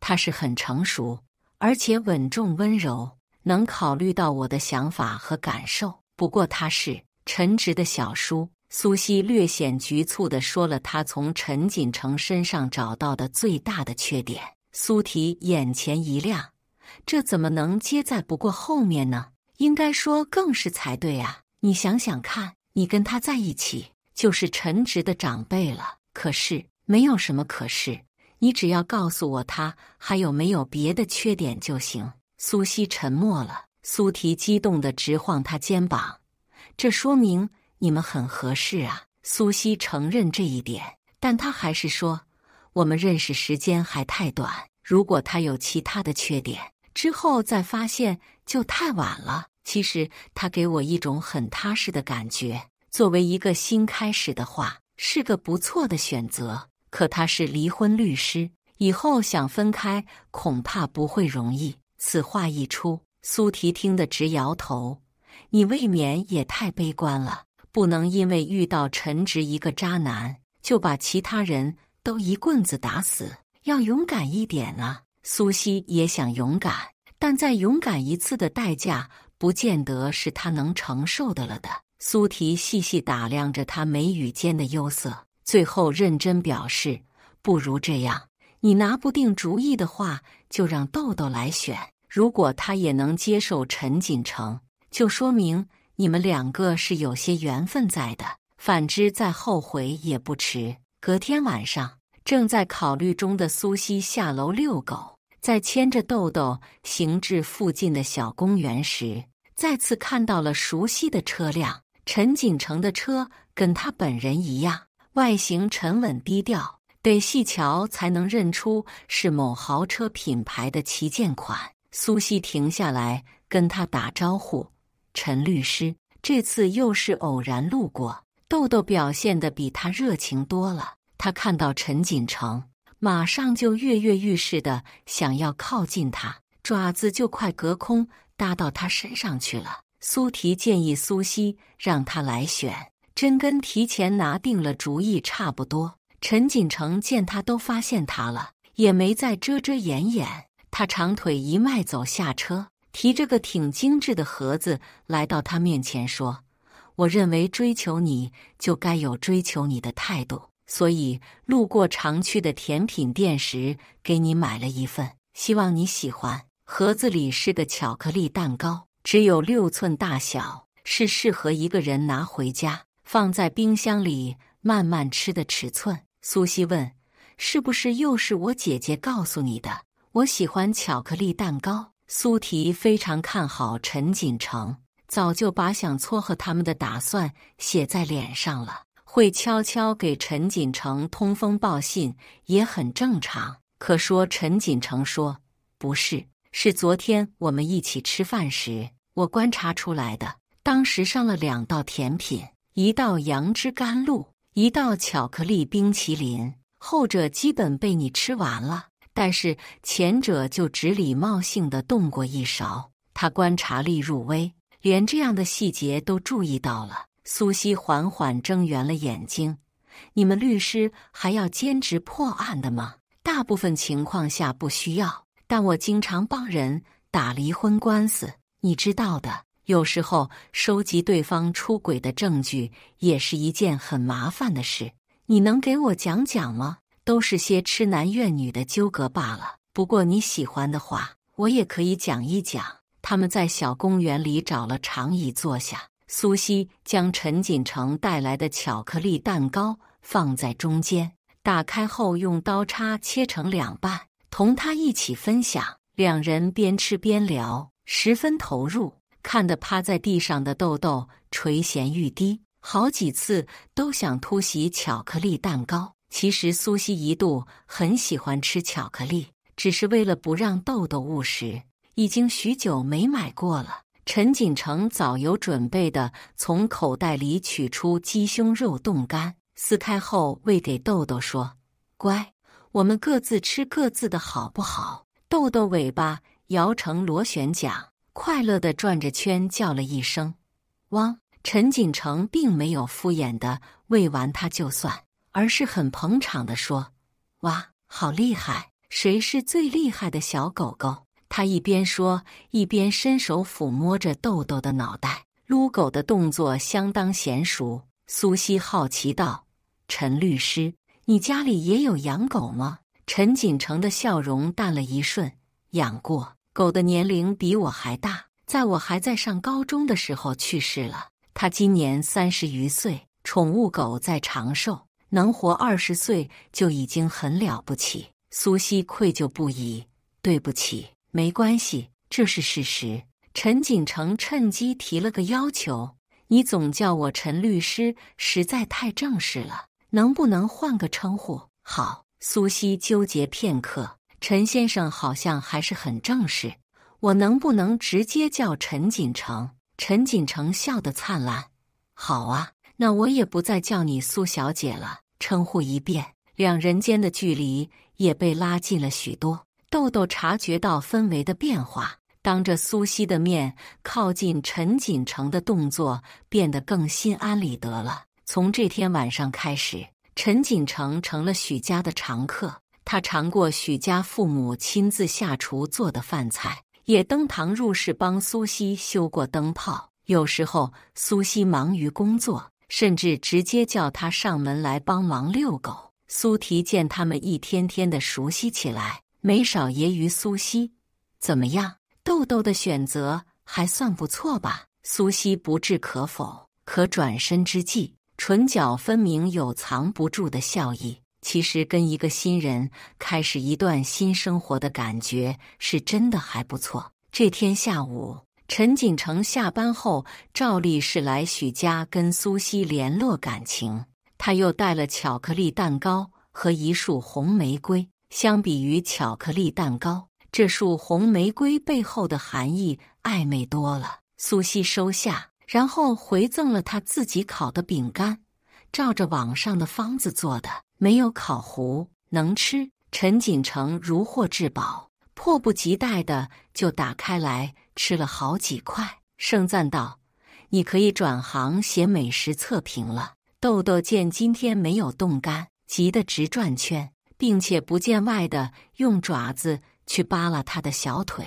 蘇西嗔怪了他一句：“豆豆，不許鬧。”陳錦城見餅乾是黃油口味，犬科完全也可以吃。先掰了半塊給豆豆，然後才變戲法似的摸出一根寵物香腸。諾，我怎麼會忘了我們豆豆呢？他神情和目光都溫柔得不得了。跟這樣的人在一起，不見得會有多轟轟烈烈的感情，但想必是能夠一生無憂，相敬如賓。不是有那麼一句話嗎？不要跟一個對你好的人在一起，而是應該選擇一個本來就很好的人。陳錦城就是這樣一個人。蘇西的心意在不知不覺中發生了偏向，他看着自然無比地對着陳錦城翻肚皮的豆豆，徹底忘記了他是陳直小叔的事。當天晚上，蘇家父母和蘇提各有各的事做，蘇西也答應了出版社校對稿件，只能是再次把遛狗的事拜託給陳錦城。陳錦城已經很熟悉附近遛狗的路線，他不忘在帶着豆豆散步回來的路上，順便幫蘇西再買一份他喜歡吃的巧克力蛋糕。他就是在這樣的情況遇到的陳直、叔侄二人在許家樓下碰面，表情都有一瞬間的僵硬。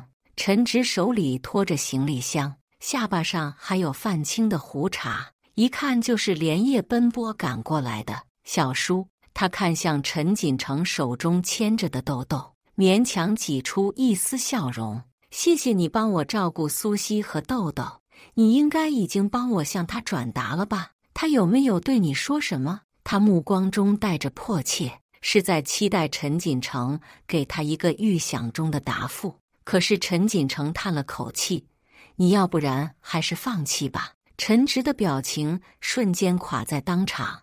他沒有話要對我說嗎？算是吧。事實上，蘇西對他是無話可說，能美化委婉到這個地步，已經是看在親戚的份上給他留面子了。陳直的第一反應是不接受，擰緊眉毛抱怨道：算了，這次是我有錯，他肯定沒那麼好哄。他去到陳錦城面前，伸手想要接過豆豆的牽引繩。小叔，麻煩你了，等我和蘇西和好，一定請你做主賓位。可是陳錦城沒有要把豆豆交給他的意思，而是說蘇西已經有男朋友了，豆豆也很喜歡他，你來晚了。不可能，陳直毫不猶豫地反駁，然後看着他古怪的神情問：那個人是誰？我去找他算賬。回應他的只有沉默，以及豆豆低聲的吠叫。他現在對他很提防。陳直見陳錦城不說，扭頭就要上樓去親口問蘇西，結果被他攔在了當場，質問道：小叔，你到底什麼意思？那個男朋友就是我。陳直臉色瞬間變得煞白。你們是什麼時候在一起的？在我確定他已經不在意你，而且願意考慮我之後。陳錦城沒有什麼不能說的，可陳直卻不這麼想。他雙眼充血，憤怒至極的怒吼：你這叫趁虛而入！你們那時候已經分手了，我也向他轉達過你的意願，但他不想回頭，你就拿這鬼話去騙3歲小孩吧，翹侄子的牆角，你可真有臉！陳直，我的手段你應該清楚，如果不是顧忌你是我侄子，蘇西早就已經是我太太了。伴隨着陳錦城的呵斥，陳直提起攥緊的拳頭，直接朝着他的臉砸了過去。陳錦城早有準備，立刻側身避開，但顴骨還是被擦到了，兩人就此扭打在一起。豆豆被陳錦城及時將牽引繩掛到旁邊的樹上，急得團團轉，也只能是被迫遠離戰場。這邊的動靜很久驚動了附近的居民，其中就包括在工作中的蘇西。他連外套都顧不上多披一件，用最快的速度衝到樓下，然後一把推開了陳錦城。互不相讓的兩人總算被分開。蘇西，陳直見到他，激動不已地叫了他的名字。下一秒，他眼睜睜地看着他奔向陳錦城。蘇西緊張不已地看着陳錦城顴骨上的擦傷，小心翼翼地碰了下，問：“你怎麼樣？還有沒有哪裡受傷？”陳錦成嘶了一聲說：“沒事，只是碰破了一點皮而已。你先去看看豆豆，他一定嚇壞了。”蘇西見他沒事，連忙轉身去安慰豆豆，他怕他再像上次一樣應激逃走。幸好陳錦成考慮周到，打架都不忘先把豆豆安頓好。蘇西將牽引繩拿到手裡，又回到了陳錦成身邊。自始至終，他沒有看過同樣臉上帶傷的陳直一眼，就好像他壓根不存在。陳直下巴上的淤青是被陳錦成揍出來的，他抬手摸了摸，覺得這傷痛簡直痛得鑽心。事情不該是這樣的，從前只要有他在的地方，蘇西永遠會第一時間看過來，然後就不會再移開了。可現在他的目光落到別人身上去了，陳直接受不了這個現實，他邁步向他走去，想告訴他他已經知道錯了，但豆豆先撲出來阻止了他。汪汪！豆豆弓起脊背，用防禦姿態衝着他狂吠。如果陳直繼續上前，他很可能會為了保護主人撲過去咬他一口。陳直長舒了口氣，蹲下身去，試圖喚起豆豆對他的記憶。豆豆，是爸爸呀，你不記得了嗎？我和媽媽一起養的你。他一邊說，一邊伸出手，結果差點被豆豆撞開。他對他的印象遠不如蘇西深刻。蘇西不想惹出不必要的麻煩，他及時出聲：“豆豆，回來！”豆豆立刻回到他和陳錦成身邊去了。陳直站在這裡，忽然覺得自己十分多餘。他眼巴巴地對蘇西說：“蘇西，我是來接你回去的。陳先生，我的家在這裡，你還要讓我回那裡去？”蘇西用上了新稱呼。陳直心頭一顫，低聲下氣道：“對不起，我知道錯了，我是來接你回我們的家的。”自他們相戀以來，這是他第一次承認自己有錯。可蘇西已經不需要了。蘇西只是說：“可我們早就結束了。”話音未落，他扶着陳誠，跟他一起把豆豆帶回了家。他們誰也沒有回頭看陳直一眼的打算，更不曾過問他的去向。蘇西一進門就找出了藥箱，他用鑷子夾起蘸了生理鹽水的棉球，仔細給他擦拭傷口。兩人四目相對，彼此間距離變得極近，甚至能將對方的呼吸和心跳聽清楚。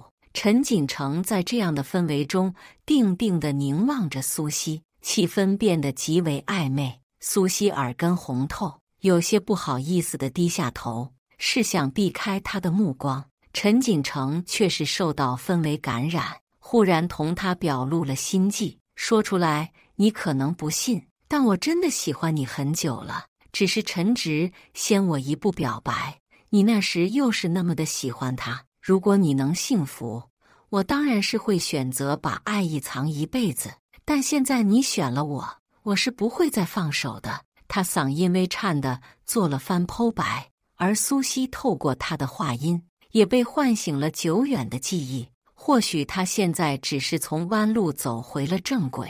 另一邊，陳直在樓下等了一夜，他以為蘇西回家後至少會往下看一眼，到時候他們就有單獨交談的機會了。可是他一直都沒有，就像是已經遺忘了他的存在。陳直從來沒有受過這樣的冷待，索性真的跟站樁似的處了一夜，等累到站不住，索性坐上行李箱。等到第二天早上，蘇西和初次留宿在許家的陳錦成一起下樓時，剛好對上他憔悴的面容。一夜時間過去，金貴慣了的陳直像是硬生生脫了層皮似的，他面色慘白，起身時的動作都在打晃。蘇西，他嗓音嘶啞，近乎哀求地說：“我已經看過監控錄像了，是我誤會你了。”蘇西總算因此停了步子，他沒有看他，只是說：“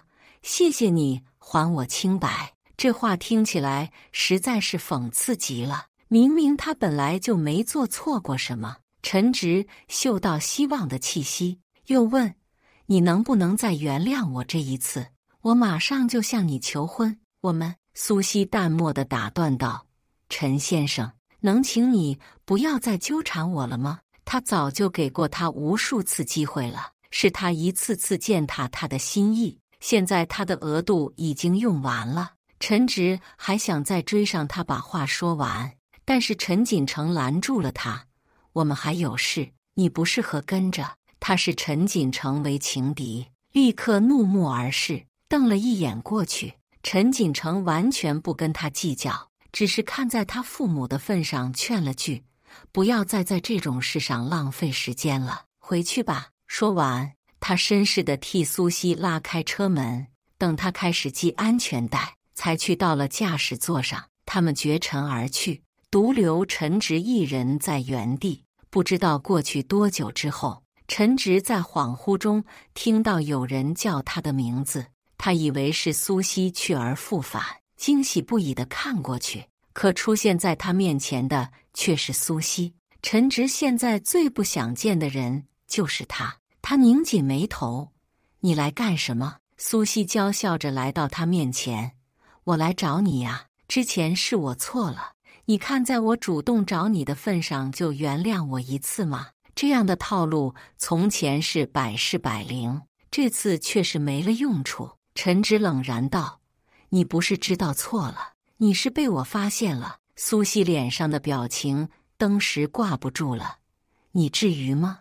我可是特意來找你的，就好像這是什麼值得感恩戴德的殊榮，隨你的便吧。現在我要回去了。”陳直疲憊到了極點，真是不想再跟他多說什麼了。蘇西等着他見好就收，再陪他在海城玩一圈，但他竟然是來真的。現成的血包要是跑了，他以後還怎麼維持奢侈的生活？那些聽過他誇口的姐妹非反過來嘲笑他不可。蘇西第一次主動追了他好幾步，柔聲說：“對不起，我向你道歉，以後我再也不為了面子跟朋友吹噓你對我好了。”陳直毫不客氣地拆穿道：“是為了面子，還是暴露了真面目？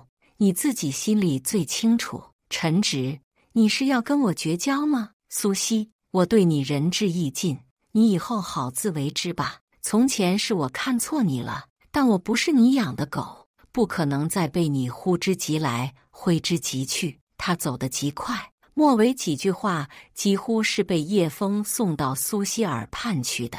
這次他們是真的完了，他再也不會把時間浪費在不值得的人身上。蘇西心下一橫，故意做出追趕他時被路牙石絆倒的模樣，摔在地上。這一下摔得不輕，他膝蓋血流如注。啊，陳直，我流血了，好痛！你快送我去醫院啊！陳直，任憑他怎麼呼喊，他都沒有再回頭。數日後，蘇西以暢銷書作家的身份參加了一期訪談節目，地點就在海城的電視台。陳錦城好不容易得到正牌男朋友的身份，對此珍惜得很，自然是開車送他去。蘇西知曉他的心意，也提前給他留了票，好讓他能以觀眾的身份在台下陪他接受採訪。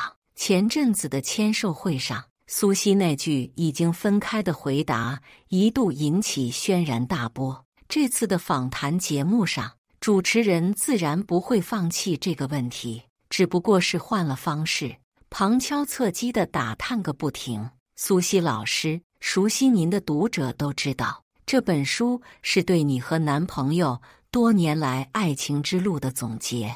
那麼你在寫書期間，他是不是給了你很多支持？你們一定很甜蜜吧？並沒有。蘇西很明白主持人的意圖，他沒有兜圈子，而是直接就承認了。寫這本書的時候，只是我單方面以為的甜蜜罷了，但最後的結果並不好。不過這對我來說也是個歷練，讓我能……一道從觀眾席入口處傳來的喊聲打斷了他接下來的話。等一下。全場的注意力都被吸引了過去。大家紛紛議論起了這人的身份，只有陳錦城把他認出來了。來人正是又憔悴了許多的陳直，結果還有機會變好。他仰望着台上的蘇西說：“小西，我們可以重新開始，在現實裡也給這本書一個圓滿。”從前最不肯在蘇西面前低下頭顱的人，選擇在大庭廣眾之下求他原諒。曾經的蘇西或許會被感動，但現在的他只覺得麻煩。主持人看熱鬧不嫌事大，見有現成的節目效果，自然不會阻攔，只是示意導播切鏡頭。此時觀眾席裡的竊竊私語已經音量失控，說是正大光明的討論都不為過了。這是現實版追妻火葬場嗎？人長得倒是挺帥的，不過鬧到現場來也太偏執了吧，難怪他們會分手。這樣的也就適合談戀愛，還是上次出現在簽售會現場的那個帥哥更適合結婚？蘇西聽得清清楚楚，可是不為所動。他偏過臉去對主持人說：“麻煩叫一下保安，否則節目沒法繼續錄下去了。”主持人沒辦法，只能是叫保安行動起來，用最快的速度把陳直轟了出去。這出鬧劇就此落下帷幕。蘇西連眼睫都沒朝陳直所在方向抬一下，她只在接下來的環節中給現場所有女孩們送了寄語：愛情故事只需要在書中圓滿就可以了，但現實中我們一定要及時止損，放棄戀愛腦，勇敢迎接新生活。這段話是他的肺腑之言。陳錦城在台下為這番結束語熱烈鼓掌。等到節目錄製結束，跟他一起出了大廈。此時觀眾都已經走光了，只剩下工作人員還在收尾。他們不算意外的在停車場看到了一個人。陳直紅着眼圈，不顧路過其他人異樣的目光，就站在那裡看着他們。三個人誰也沒法裝作看不見對方。蘇西還跟之前一樣視他如無物，可就在臨上車之際，他懇求道：“這次我只求一個跟你說話的機會，讓我把話說完好嗎？”他的要求一步步降低，已經稱得上是卑微了。蘇西因此停了步子，看起來也有幾分糾結。陳直立刻走上前：“5分鐘，就幾句話而已，求你了。”陳錦城見狀，善解人意地表示：“我剛好有個工作電話，可以去旁邊跟客戶溝通5分鐘。有他在這裡，很多話確實是不方便說，他願意給他們一個畫上句號的機會。”蘇西點頭，陳錦城立刻就離開了。停車場裡很寬敞，時不時還有寒風吹過。蘇西下意識抱住了肩膀，陳直脫下外套想要給他披上，但是被拒絕了。蘇西提醒他：“5分鐘。”陳直苦笑：“好，我只是想告訴你，我已經什麼都知道了。他並不是我想象中的那個人，我還是很懷念跟你在一起的時光。”他是真的後悔了。可是蘇西說：“有沒有可能，你想象中的那個人根本就不存在？那段日子對我來說並不美好，而是傷口。我現在過得很好，希望你能從想象中走出來，腳踏實地。”他對陳直最後的祝福不過如此。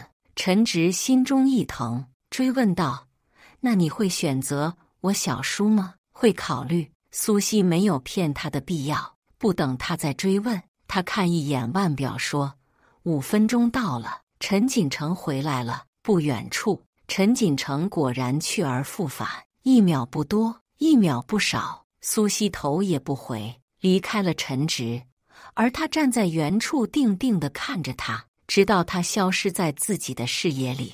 陳錦城接他回到自己車上，然後告訴了他一個消息：其實電話不是客戶打來的，是警方。你還記得我跟你提過的那個案子嗎？就是妻子控訴丈夫轉移婚內財產給小三的那個。我記得，不過你不是把官司打贏了嗎？是發生意外情況了嗎？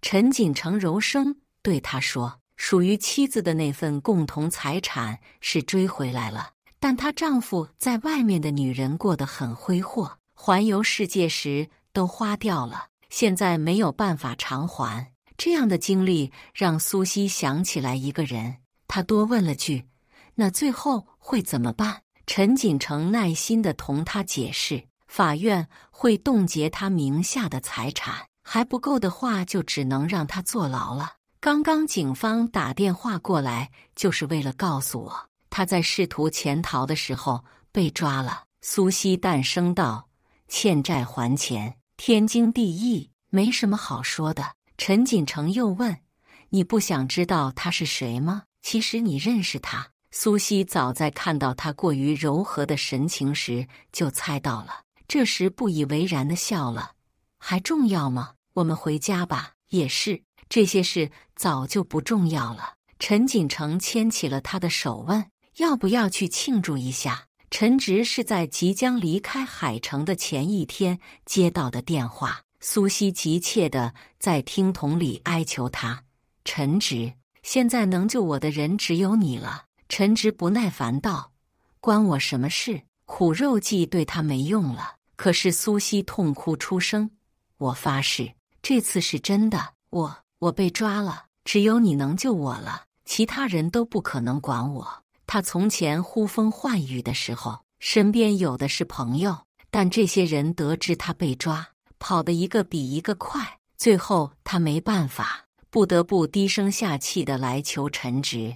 他是他最後的希望了。陳直面無表情地聽他說完，淡漠地應了一聲：“蘇西說得對，他是時候面對自己犯下的錯誤了，而不是一味逃避。”看守所裡的蘇西不復從前光鮮亮麗，他隔着玻璃對着聽筒顫聲問：“你是來救我的吧？那點錢對你來說是算不了什麼的呀。”他老婆威脅我，如果不把那些錢還上的話，就送我去坐牢。陳直，你快救我出去，不過就是幾千萬而已，你一定会救我的，對不對？我是來問你話的。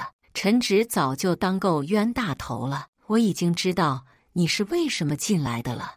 你是不是一邊吊着我當備胎，一邊給老男人當小三？一想到他被他指使得團團轉，甚至為此辜負蘇西時，他還在跟老男人調情，他就氣得肺都快炸了。蘇西還在狡辯，這是誤會，是他在單方面追求我，我只是接受了他的禮物，這有什麼錯？陳直冷笑，千錯萬錯都是別人的錯，反正你是永遠不會有錯的。他隔着玻璃擋板亮出手機，上面赫然是老男人的妻子交給他的自家前夫跟蘇西的聊天記錄。記錄裡的言語算不上不堪入目，但卻極其曖昧，任誰見了都會多想。最要緊的是，這些話跟蘇西從前發給他的一模一樣。這下子，蘇西總算是沒話說了。他目光游移，支支吾吾的只是否認：“你就不能再原諒我一次嗎？”陳直怒不可遏地將手機拍在桌面上，站起身來指着他大罵：“你這個水性楊花的禍害！看樣子他是不可能給錢了。不給錢的男人，他還供着他做什麼？”蘇西意識到這一點，也不再放軟姿態，而是毫不客氣地回罵：“你就是什麼好東西嗎？你一邊交女朋友，一邊跟我藕斷絲連，口口聲聲說沒出軌，但當時你抱着什麼心思？要我說嗎？”蘇西，真當自己是情聖啊，還在這裡搞替身？我還沒死呢。論起撒潑來，他也是一把好手，當場將陳直駁了個無言以對。陳直氣得胸口不住起伏，吵也吵不贏，罵也罵不過，索性撂下一句：“你好好反省吧。”倉皇出了看守所。3個月後，已經回到自己所在城市的陳直收到了從海城發來的請柬。精緻的卡片內頁上印着蘇西和陳錦城的結婚照，他們幸福地依偎在一起，臉上的笑容全都發自真心。這是陳直第一次發現，原來蘇西還有這麼美的一面，只可惜她已經不屬於他了。當天晚上，陳直去到酒吧裡，試圖把自己給灌醉，可是他卻越喝越清醒。朋友們得知緣故後，紛紛來勸他：“你們都分手這麼久了，也該走出來了。前女友結婚而已，不至於。要我說，這是沒辦法的事。就是以後你們見面，這是尷尬了點。都3個月了，你從海城回來之後，天天就是這個樣子。再這樣下去，恐怕都沒人行了。”每句話都像是往陳直心口捅的刀子。他打開一瓶烈酒，這次連冰塊都沒加，直接就往嘴裡倒。旁邊的人想勸，但卻被打了開。他視線模糊着說：“就是在這個地方，我徹底把他弄丟了。”知曉內情的哥們勸了句：“不如你回家喝吧。”家？我哪還有家呀？那就是個房子罷了，沒有他的地方。他的話音戛然而止，是理智徹底被醉意壓過，撲倒在了桌面上。哥們晃了晃他的肩膀，見他實在是醉得厲害，只能是在樓上酒店開了間房，暫時安置他。陳直一醉就是2天，等他再醒過來，已經是2天後的事了。此時距離婚禮請柬上的日期僅剩不到24小時，他不敢耽擱，立刻洗澡換衣服，等把自己收拾出個人樣，就訂機票飛去了海城。可即便如此，他去的也還是太晚了。高朋滿座的宴會廳中間，蘇西在見證人的詢問下，親口回答了“我願意”。他滿心滿眼都只有對面的陳錦城，兩人四目相對，捧起珍寶般給對方戴上戒指，然後吻在了一起。一瞬間，陳直心如刀割，可是他連搶婚的資格都沒有，就只能愣愣地站着，直到他和陳錦城共同的親戚拉着他找到位置坐下。陳錦城和蘇西對這次的婚禮很上心，除了儀式是偏西式的，之後的環節都是按照傳統婚俗制定的，其中就包括敬酒。蘇西穿一襲旗袍樣式的敬酒服，同陳錦城一起向前來道賀的親朋好友敬酒。陳錦城自始至終陪在他身邊，悄悄把他杯中的紅酒換成了葡萄汁不說，還很豪氣地替他擋。等他們敬到陳直所在的這一桌，蘇西還只是微醺。陳直主動站了起來：“我敬你們一杯。”他說不出百年好合之類的喜慶話，也做不到改口按照新輩分稱呼他，就只是定定地看着他，目光中滿是無法訴諸於口的複雜情緒。可是蘇西對他跟對待其他賓客沒有任何區別。他微笑道：“謝謝你來喝我們的喜酒。”此話一出，陳直的心像是被人攥緊了似的難過。他勉強忍住了說：“祝你幸福，是你而不是你們。”他還是做不到祝福陳錦城。蘇西仍是不在意：“謝謝。”他就這樣轉過身，跟陳錦城一起往別桌去了。兩人手挽着手，時不時耳語幾句，而且幾乎所有的敬酒都是由陳錦城一個人喝了。他像是珍寶似的護着蘇西，不捨得他受一點點委屈。陳錦城溫聲問：“你想好沒有？打算去哪裡度蜜月？我的婚假很長，去哪裡都可以。”“真的嗎？那我可就提要求了。”蘇西在他面前可以想說什麼就說什麼。沉思片刻後玩笑道：“環遊世界怎麼樣？”“好啊。”陳錦城答應得很痛快，帶上豆豆一起，我們明天就出發。以上就是今天分享的故事。大家有什麼想說的、想吐槽的，歡迎在下方評論交流。也更希望能給人間煙火點個訂閱，我將會分享更多優質的故事內容。